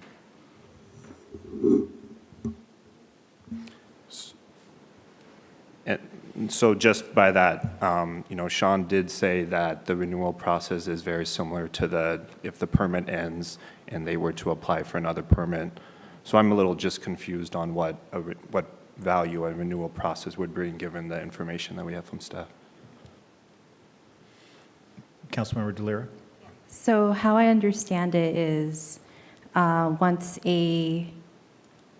someone applies for a permit, it goes through the process, all the necessary staff, they do their thing, and once it's expired, I'm assuming when the same applicant applies for that same area, that it will then again be all hands on deck. I'm trying to propose streamlining the process, especially for repeated applicants for that same area, so that it's not all hands on deck every single time someone applies for the same exact space. A new application each time instead of renewing it. That's what we're talking about So for the next resolution. So we're looking specifically at this ordinance, and where would that fit into the ordinance is what I'm looking for. Well, And I'm sorry, let's- what I heard Mike Urban say is that it would be appropriate if we wanted to do that, to put it into the ordinance. So you want to know exactly where? Well, so within this, right now, we have an ordinance before us. And the question is this something where you have a motion to make to this ordinance? Or is this something that you later want to make a motion in order for staff to go work on something to bring back in addition? Councilmember Delera? So it sounds like probably the possible approach is to give direction to staff to amend the section where it says renewal of permits to designate a process, if that's what council wants, of course. So I have a motion before us. I don't have Second. any addition. So we have a motion. We do not have a motion for any edits at this point in time. Because I need specific language. Mayor, you have a motion and a second, and that needs to be addressed before taking any more motions. Any additional things? Yes, so this is specific to this document. Are there any changes to this document? If so, I need what's the verbiage so that we can vote on that amendment or that proposed amendment. Councilmember Weller. No, Mayor, I'm sorry. There's been a motion to accept the document as presented and a second, and before anything else can be done with the document other than discussion, you need to take a vote on that motion. And if that fails and another motion were to come up with amendments or some other pieces, there's that. But right now, there is a motion to approve as presented and a second. And I can accept motions to amend. No. It would have to be a separate thing. We would do that again from the beginning at that point. Right now, you have it's a call for the question, but I'm not calling for the question type of a thing. Am I wrong? No, I agree. There needs to be a vote on the motion that's been made and seconded. And then the council can decide whether or not it wants to make motions to amend the document. If they approve it, then it's approved. Yep. If they vote against the motion and the motion fails, then there can be a new motion to adopt ordinance 25-02 with amendments. Yeah. And if that's seconded, then there's a vote. So call for the question. Is there a call for so I'll Call for the call the question. question. All those in favor of adopting the ordinance signify by saying aye.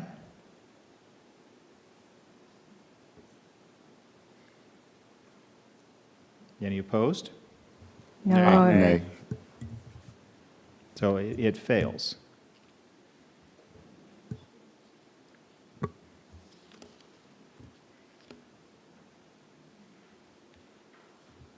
Is there any, Yeah.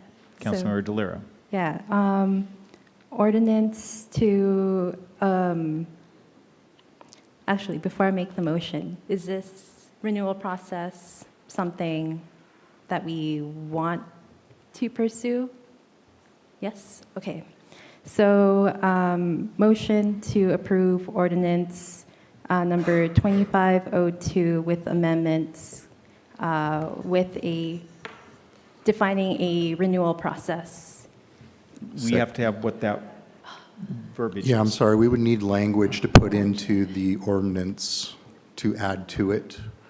Can't leave it vague like that, since you're, creating a policy and what is essentially a local law by ordinance. If I could kind of assist, what you probably want to do is pass this. So you either want to not pass it and send it back to staff to bring back with that, or you want to pass it and then move to direct staff to come back with an additional piece that addresses that. And in the context, the first time nobody's up for renewal this first time around anyway, so that renewal piece wouldn't come into play for another year anyway. Right. So Councilmember Fajarin.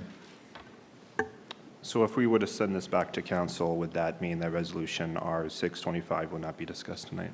Correct. Right. Just for the record, I'm not in favor of that. Do you want to make a motion? Councilmember DeLura. I would like to send it back to staff to create verbiage for a renewal process. Is there a second? Okay. I'm sorry, I wasn't clear on what's the motion? So the motion is under option, do not adopt or propose and provide alternate direction to staff. So number 3. Okay. Is what they've just is. I wasn't sure of that, so I've already seconded, and that's fine, but I wasn't clear that that's what I was saying. That's what it would be. So we would not pass anything tonight. I would prefer to hold my thoughts and let my other fellow council members speak first. So are you not seconding then? At the moment, no. Okay, so I don't have a second. So that motion dies. So I'd accept a motion now. Yeah, was Councilmember Guido about to say something? Oh, I'm sorry. Yeah, what I was going to say is I also echo Eric Fajarin's concern that we wouldn't be getting to the resolution. If this is true, that the renewal is something we can look to in the future, it's not going to come up right away, I would be in favor of staff looking at a process for renewal. But I don't want that to keep us from making progress and voting on this tonight. And so is there a motion? I'm sorry, Pat? I think if Robert's rules serve me correctly, and Thad and Mike chime in here, but the motion failed. End of discussion. The Correct? motion failed, but if someone would like to make another motion, that we can entertain that. Not the same motion. Okay, so the motion failed in the context, failed to advance forward. Only somebody who voted against it. You could. Why don't we do a 5-minute recess? That would be my recommendation. We'll move for a 5-minute recess. We will come back in 5 minutes, which is 7:25.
meeting back to order. And with that, I recognize Councilmember Fajarin. I move to adopt ordinance number 2502 with amendments. The amendment I'm proposing is striking 11.28.140, renewal of permits, and request a renewal process. Staff consider a renewal process and be brought to City Council by end of second quarter. Just to clarify, do you feel like the end of second quarter would be enough time for staff to come back with a renewal process? I believe that's fire, yes. All right, then that is my motion. Second. With that, any discussion?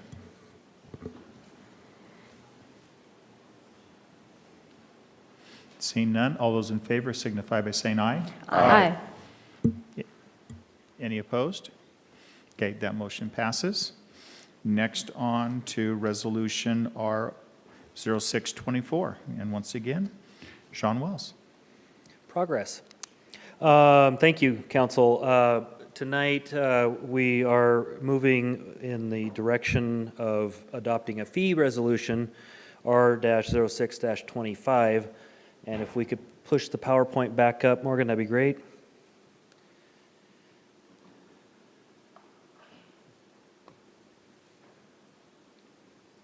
There we go.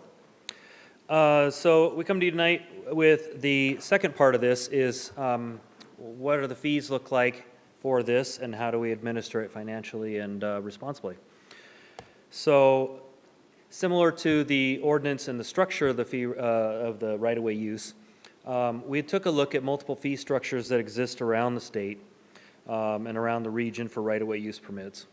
We also took a look at how we were charging existing land leases in the sidewalk areas for downtown and how that was being administered. We found that all of those had differing conditions, varying and differing fee amounts, and they did not account for any potentially changed codes or conditions such as building codes for accessibility, just as an example.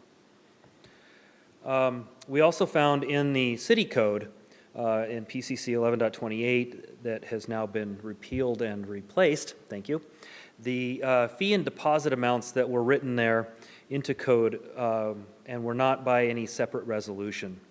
Those fee and deposit amounts, as mentioned earlier, were written in 1971 and have not been changed since then.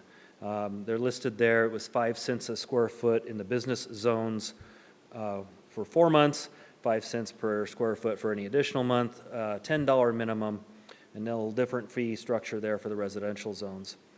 It also, the existing code, or the now previous code, required a deposit of the same amount, which staff over the years and in longevity has not required any specific deposit because this particular section of code really hasn't been used. Most of the uses for right-of-way were dealt with in other sections of code or by administering individual leases with specific property owners or businesses.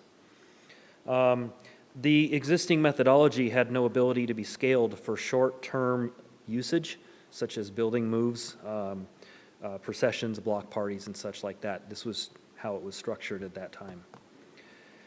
What we found in the ground leases is that they varied. They really did vary from one neighbor to the next, if you will. Here's 3 different examples of how the fee structures in the previous ground leases were written. Example 1 was 50 cents a square foot multiplied by the consumer price index of all urban growth, or all urban consumers, divided by the CPI in June 2014. Another one determined the average assessed valuation of the land being requested, multiplied that by the permitted area, then by the general tax levy rate presently in effect. The third one was real similar to the second, but it also multiplied that by 10%, then divided by 2 to reflect that the right-of-way was only being used for 6 months.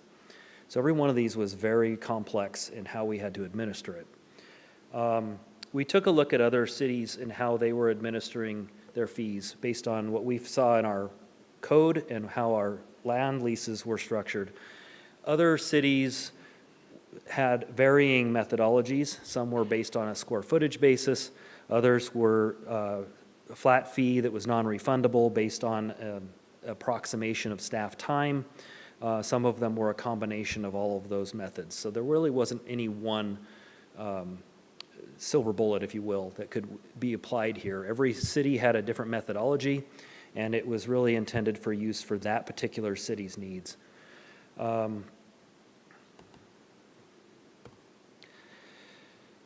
As an example, if we took that second lease in that was listed up there, this was an actual lease, and I won't mention who or what, but it was for just over 2,000 square feet of sidewalk lease.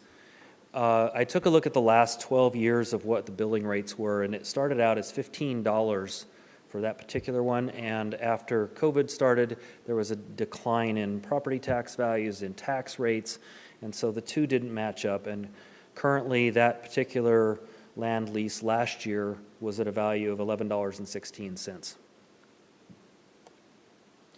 We took a look at the established goals and tasks that council had kind of given to us, that we wanted to establish a fair and equitable permit mechanism and fee structure that wasn't complex like some of those land leases were. We wanted to make it easier for staff to administer and predictable for the permit holders as well. We wanted to make it logical, methodical, justifiable, and ultimately fiscally responsible to the city and the taxpayers that would be paying for that should the amount be less. We keep the price as low as possible. We heard you loud and clear. Keep it as low as possible, but also avoid giving benefits to private parties, which would possibly be in violation of the gift of public funds doctrine out of the Washington State Constitution. And we also heard that we wanted to establish standard insurance liability limits. The city code didn't have any. The land leases varied as well, so we wanted to establish a standardized amount for that, and as recommended by the Washington City's Insurance Authority. So what the resolution achieves is that it creates fee amounts for the three types of permits that we identified in the ordinance, the type A's, B's, and C's. Those fee amounts were based on the time and cost required for staff to process, review, inspect, research, coordinate with the applicants and any other permits that may be in play at that time. We took a look at the minimum amount of time that it would take to process one of those based on the staff type and their salaries and benefits, and establish the fees based on that. We established a separate fee in the ordinance that was just approved that establishes repair and replacement charges. And this is if a permit holder leaves the area in disrepair and the city has to come in and actually clean up or repair anything that was left behind after the permit has expired or is no longer used. And that would be based on time and materials and the actual cost to the city.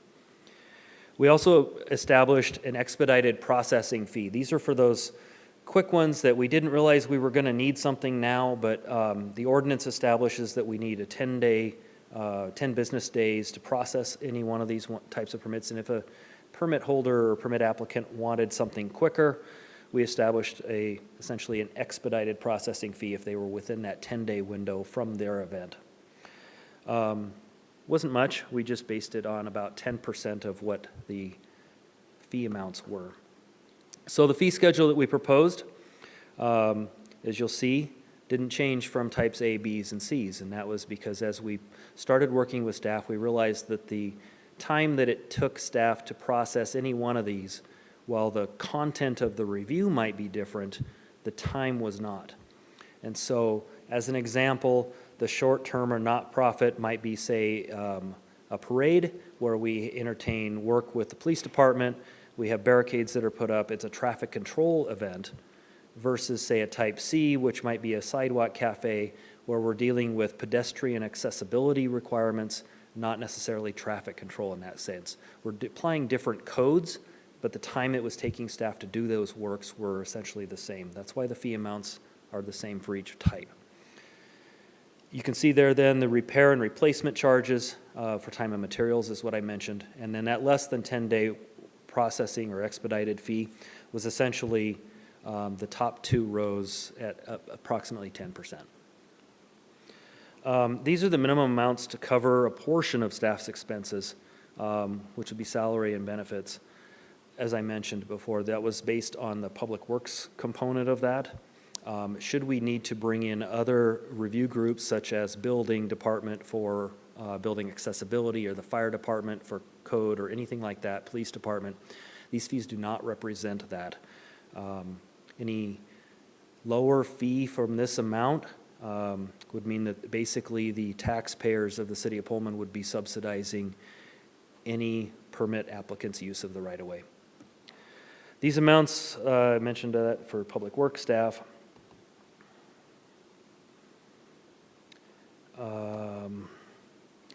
Liability insurance. We realized that after publishing this Thursday, that there was some confusion on the insurance requirements. And we discussed with our insurance provider, Washington City's Insurance Authority, of what their recommended requirements are for us to ask of the permit holders for obtaining commercial general liability and automobile liability insurance. There was a question that came up of why, if I'm a sidewalk cafe, why do I need both? And you don't. The intent would be that the commercial general liability would apply in those cases, but say a food truck or a car show or something that had automobile usage of the right-of-way would need the automobile liability coverage limits that are established there. These are the same limits that the WCIA had us implement with our park department rentals. And in talking with the Parks Department there, anybody that rents, say, Reaney Park shelter or something like that, if it's over 100 people in that particular event, then the general liability coverage or the automobile coverage would apply. I asked, why would you need the automobile coverage in the park? And that was primarily if they had to load or unload driving the vehicle onto the property to make that happen. These amounts and endorsements protect the city of Pullman should the occasion arise when the permitted area due to fault of the applicant.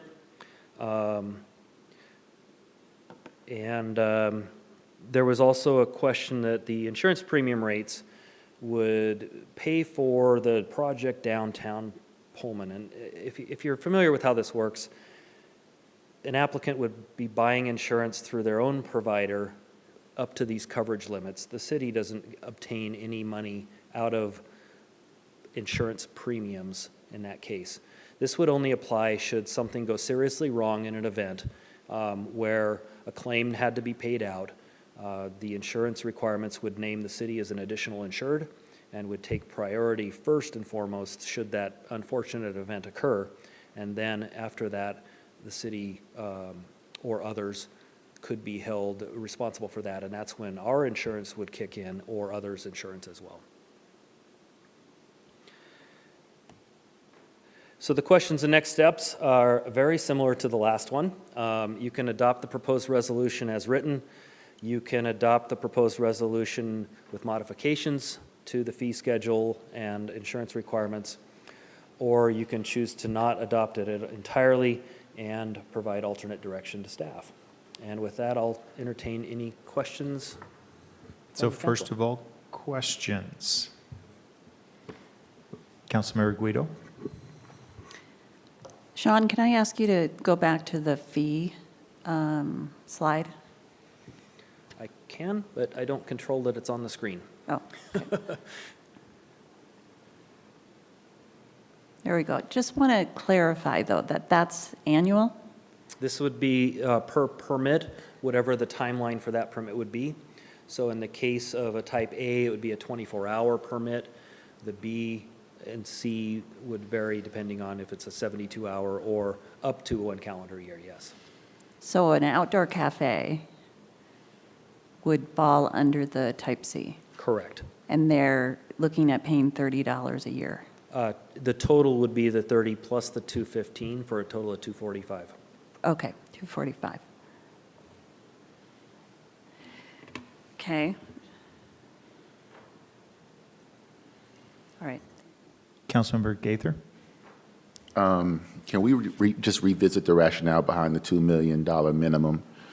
Since it's only a recommendation, is this requirement negotiable with the Washington City's Insurance Authority, or is it strictly mandated to protect the city's assets? And are there alternative structures such as solely the $2 million aggregate to reduce the burden on applicants while still meeting our liability protection needs as a city.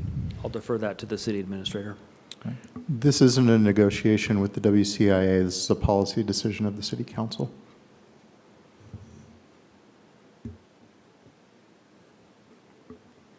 Do you have a follow-up with that? Okay. Councilmember Weller? So, from what I understand, some businesses that I've talked to do, in fact, have 2 million. Some have 1 million. So if the council were to set it at, for instance, 1 million, that would be okay? We're not in violation of anything? If the council were to choose $1 million, those businesses with 2 million would be covered. Okay. And then follow-up question. So with the type C, the cafes, that covers the 215, doesn't matter if you're using 5 feet or maximum, is that correct? It would cover any use, whether that was 500 feet or 2,100 feet. That's correct.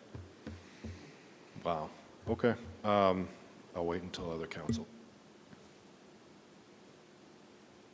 Any other questions? Councilmember Wright? So, Sean, you and I have talked about this before, and I continue to struggle with the type A permit as it pertains to the nonprofits and the per event language that is there. And so maybe you could talk about that a little bit in terms of what our discussion was the other day. Absolutely. Thanks, Pat. Councilmember Wright, sorry. The specific ones that we talked about were events where they're somewhat routine in nature. It's an event every Tuesday night at 6. It's a special event where it might be a fundraising event that's held in the same spot, but we don't know the exact times throughout the year. We may know the first quarter, maybe even into the second quarter, but we don't know what it's going to be in the third quarter. The intent is to not require those similar permit types or similar events in nature that are repetitive to have to go and obtain a permit for every one of those, that we would allow for the permit to be appended or amended, if you will, to add on those dates. It's just, hey, we're going to do this another date. Is that going to work for the city? Because possibly we might have coordinated another event on that particular piece of property. So it's really just a matter of, for those types of events to obtain what would essentially be a type C, which for their use would be for the duration of the calendar year, but then they would be able to add in whatever dates they would need for similar event of that nature. If it was the same space, the same requirements, they're not doing anything different than what they did in January into February. They're having kind of a monthly event or a weekly event or something like that. So that one permit and one fee would cover all of those types of events as they move forward. Does that answer your question? Okay, yep. Thank you. I think we just needed some clarification out there for our viewing public to understand what we were talking about there. Thank Absolutely. you. Thank you. Councilmember DeLera? So my question is just, I guess, some context. In a different situation, I was made aware of the application for use of street permit through the Pullman PD. And it sounds like it does a lot of what type A is trying to do. And the reason why I'm interested in kind of knowing what the differences are between those two is the application for use of street permit requires just 1 million for insurance. So yeah, if you could kind of go through the differences between those So two. the two types of permits that you're referring to, and I'll speak on the types, and then Mike can speak about the insurance requirements.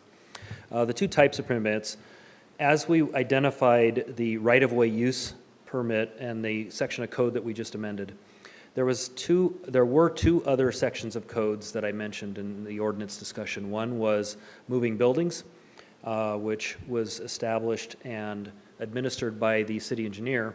The other one was called use of right-of-way, public meetings and right-of-way, I think was the title of it.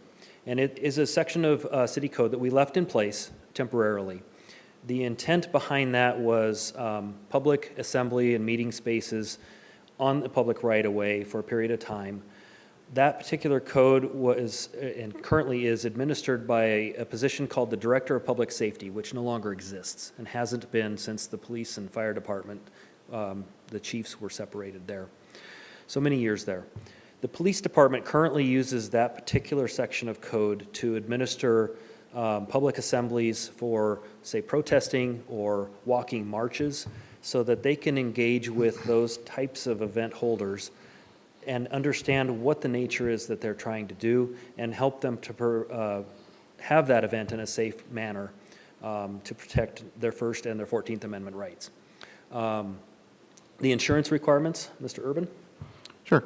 The reason you're seeing the difference between the insurance requirements is this is the first item to come in front of the City Council. The other one would have to come back to City Council as well for an update, depending on what the final move is here based on the recommendations we've received from our legal team and WCIA. So it's not an inconsistent case. This is the first of a couple things that probably needs to be adjusted. Councilmember Weller? So, well, first, thank you, Carla, for suggesting the renewal, and Tremaine. Will that renewal possibly lower the cost of the processing fee? We have not done that analysis to determine it, Okay. as far as a cost goes, but likely not, in the sense that the amount of staff time that's still necessary to renew the permit was looking like it might actually be the same time that it would cost to just, for the application of a new one. Okay, thank you. And can you remind me, I know when we met, I believe you had a breakdown of how many departments the inspection and processing would have to go through. It depends on the types of permit. If it was a block party, as an example, it might only need to go through the police and public works departments to look at road closures. If it was the sidewalk cafe, as an example, public works for the right-of-way, the building department for accessible entrances. Certain sidewalk cafes are actually written into the zoning code as a secondary use to the primary business. And so then community development and the planning staff would have to get involved there to make sure there's compliance with the zoning code. Building official gets involved in those types of situations as well to look at occupancy loads, because now it's accessory to the primary use for the sidewalk cafes. So it really depends on the types of what's being asked. If it's merely the contractor storing a dumpster out in the parking strip, Public Works handles that. And there's really no other groups that would in that situation. Okay, I appreciate that. So the review and inspection processing fee is primarily the minimal, is that right? That's absolutely correct. Okay, now, real quick, and I don't want to take up so much time, but with the application fee, that was set, I know I had asked at a previous meeting, we can't do just $1 application fee, correct? Because that would be not, that'd be gift of funds, right? In my interpretation, and I'll defer to the city attorney on this, that would be correct.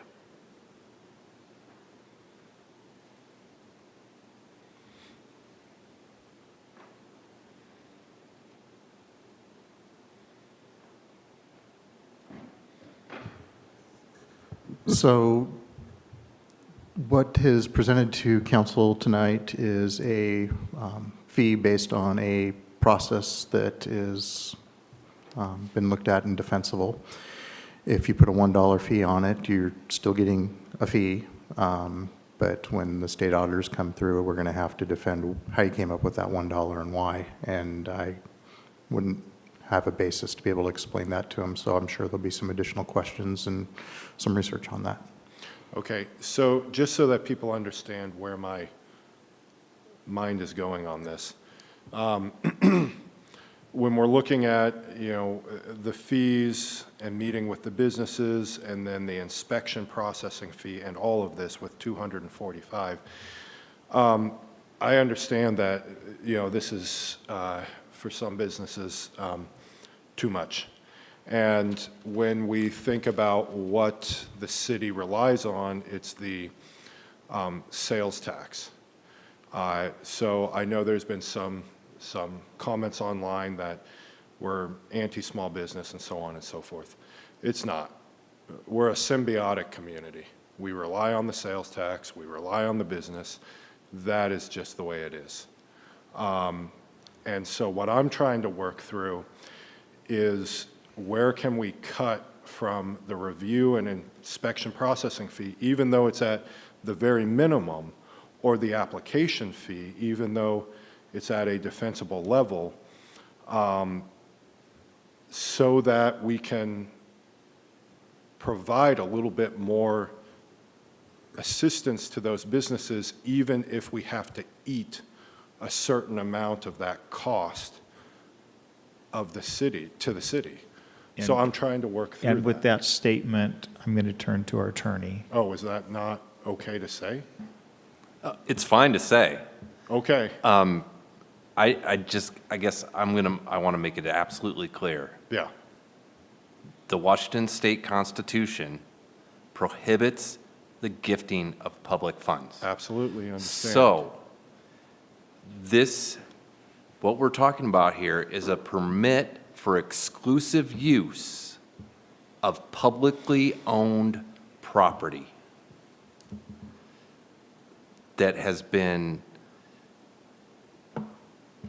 updated and improved with public dollars. So the Constitution prohibits any local government entity from bestowing a gift or lending money, property, or the entity's credit to a private party. Each of the businesses down there, including the nonprofits, are private parties. I understand. The city is getting nothing in return. This is not a profit deal. No. The staff has worked very hard to figure the lowest amount, only to recover staff time. And owned property, sidewalks. If the person who's sitting in that chair is not paying. I understand, because we talked about this last time, the borders that we're having to work under. I'm not saying give something away for free. And, I think also when we look at this, we have to realize that I didn't prepare this, but I'm going to say it. Being able to work in tandem with the businesses in some way, even if it's lowering those minimal costs to the businesses, will ultimately feed back into the city. Dad? You could say that with any business in this community, where if you build a building for a private business with city dollars, hopefully that'll result in tax revenue for the city. The Constitution is clear. You can't gift. Thad, I understand, and I respect you, and I don't want to get into a back and forth here. Does the Constitution say it must be at $215 for processing fee? No, that is not in the Constitution. So we can set that limit at a certain point, is that correct? Well, but you have to cover the city cost of doing the permit. But if you charge less than that, you're giving city time. So I don't know how to make it any clearer. I understand. So I've gone through this several times, so it's up to you all what you want to do. I understand. So let's Just go on real to other quick, council members. Just real quick. But as we just heard, each event, each situation is different.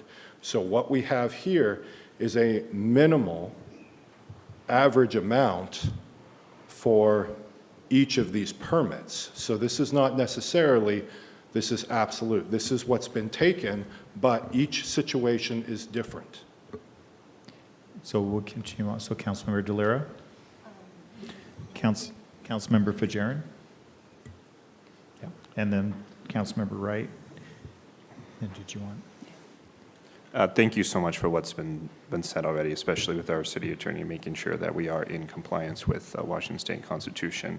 I do have some just due diligence, just question to ask, just so it's just right in my head. I know I've exchanged some emails about how a fee waiver would be a direct gift to public funds. However, my question is about a phased fee approach. Would that be legally distinct from any reduction of funds, or would be the same? If you're charging less than it costs the city to issue the permit, it is a gift. Councilmember Wright?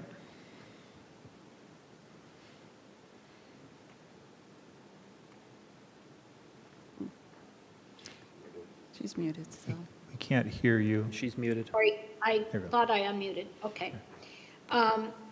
Do we have to be looking at this as an annual permit? Can we look at an extended time frame? For example, a permit is good for 2 years or 3 years at that same amount. Is that still, since if we don't have to relook at it again the following year, would that be considered a gift of public funds?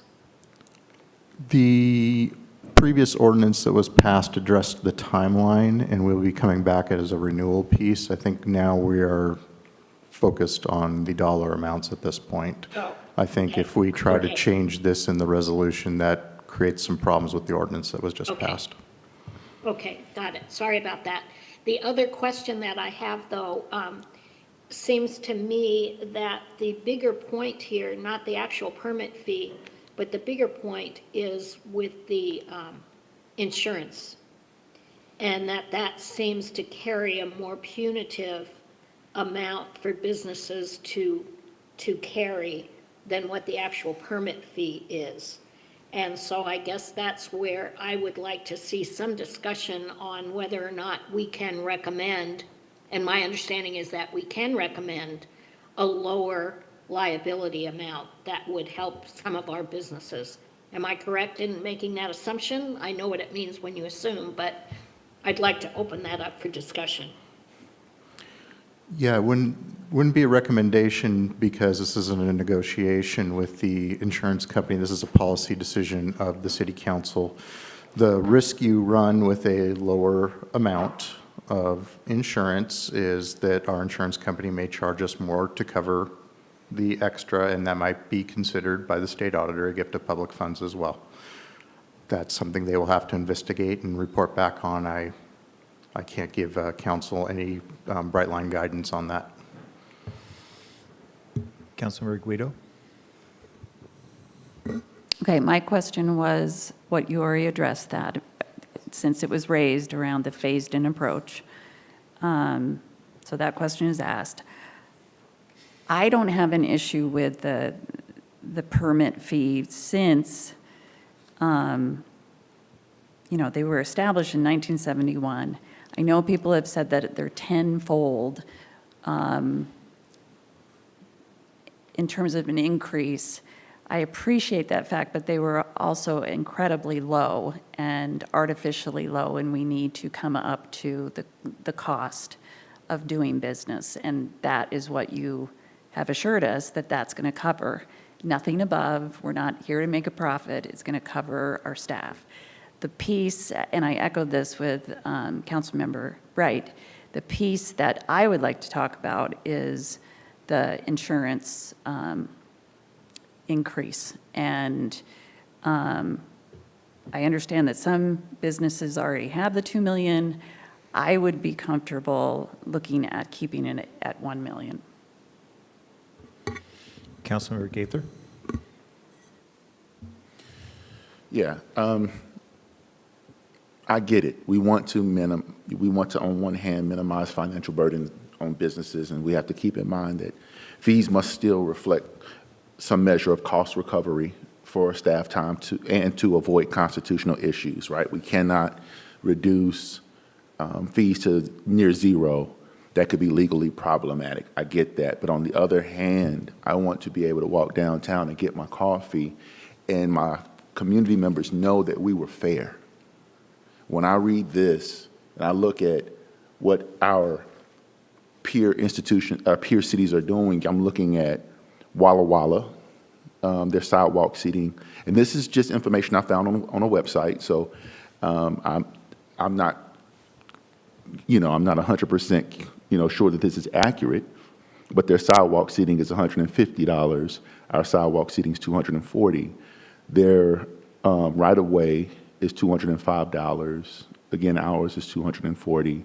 So we're talking about $90 more than Walla Walla, and $40 more than Walla Walla. And I guess my question, if this is around staff time, and I don't want to be, I know staff, I know you've worked hard on this, but if this is about recovering staff time so we do not use this as a gift of public funds, can you walk us and the community, time is it? Can you walk us through the calculations you used to determine the proposed application and fees? And how did you estimate staff time and cost for the different permit types and durations? Absolutely. The staff time was approximated based on existing time it takes staff to process right-of-way permits currently. And then we took each particular staff member that was involved in that process, looked at their dollars, their cost of the staff salary and benefits, and essentially it's A times B equals C, and added up the various staff that were applicable to that. So that included administrative assistants, review engineers, city engineer, and things like that. Additional question. In terms of a potential renewal process, are there efficiencies or process improvements that could reduce the amount of staff time involved in the renewal process where conditions haven't changed? Standardized forms, I mentioned batched processing. It seems like there could be a quicker renewal process. But then again, I know you've talked about this already, but I just wanted to put that out there as a question. Those could definitely be reviewed over time, given the fact that this particular ordinance has only been in effect now for about 30 minutes. I don't have any data to back up any calculation or efficiency methods that might be in play.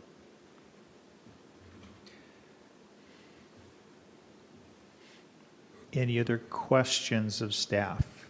Councilmember Weller. So, as I said before, the $1 million I'd definitely be in favor of. I think also, so with this new process, to calculate the fees, the processing and review, did you take, for instance, an event, let's say an event. So I'd like to know the scenario that you ran. If it was one scenario, there's an event. Using the old process, does the new process, is there a change if there's a new process? I mean, the cost? What we looked at was the timing for what we felt the new processes would be, given what was being asked in the proposed or now new ordinance, along with the staff that would needed to look at that from a public works standpoint. Existing was a little bit of a different anomaly because the land leases were in play, and they were in play for periods of years. So to administer the land leases did take time, but it wasn't like we were going out and redoing every one of those every time because the leases were in place for multiple periods. The permits themselves would be renewed every year at some point now, which council has said, go figure out a renewal process, so we would be looking at that. And then looking at those renewals, making sure that they still complied with existing codes and standards so that we weren't approving something that was out of compliance with any one particular code. So it really did look at different scopes and scales of types of uses, whether it was the contractor with the dumpster option, to the parade route, to a sidewalk lease. We took a look at all of those in individual looks, and they all boiled down to about the same time that it was taking staff to review those. Different content of codes to review, but the same amount of time to do so. Okay, so a cafe, setting up a cafe took the same amount as, say, a march downtown? That was what our averages were looking at, yes. Okay. Any other questions? If not, I'd entertain a motion, if there is one. Councilmember Wright? So I would like to entertain a motion to accept the resolution as presented with the modification as it pertains to the insurance requirement, and I would like to see that drop to $1 million. Second. And we have a second, so discussion on this motion. Point of clarification, just, I'm positive this is what's just happened, but every, Councilmember Wright, every item that's listed there under insurance, whether it's automobile or anything, just make it a even million all the way across. Yes. Thank you. I had to stop and think about that for a minute, so yes. Okay. Any discussion? Councilmember Weller? So with the automobile, I know somebody had talked to me today. Does that also cover, for instance, I know we were talking about food trucks, but delivery trucks? Delivery to the event? Delivery from, like, let's say, Neil's delivering flowers, any of those, food, For their existing business, no, because they Okay. wouldn't be delivering from the leased space of the sidewalk. But if they needed to roll a vehicle up onto the sidewalk in order to set up, tear down, assemble like that, then yes, we would apply the automobile coverage in addition to the general liability. Okay. Similar Clears to it how up. Parks Department deals with a setup in one of the shelters, as an example. If they needed to drive into the park to do the setup, then they would require both coverages for that event. All right, thank you. Other discussion? Not, all those in favor signify by saying aye. Aye. Aye. Any opposed? Nay. With that, it passes. On to, at this time, we have no new Thank you. business to come before us. And so I'd entertain a motion for adjournment. So moved. All those in favor? Aye. Aye. Okay, we'll be back in 2 weeks, February 25th at the Town Hall. Please join us 6 to 8 p.m. and it's in the Senior Center.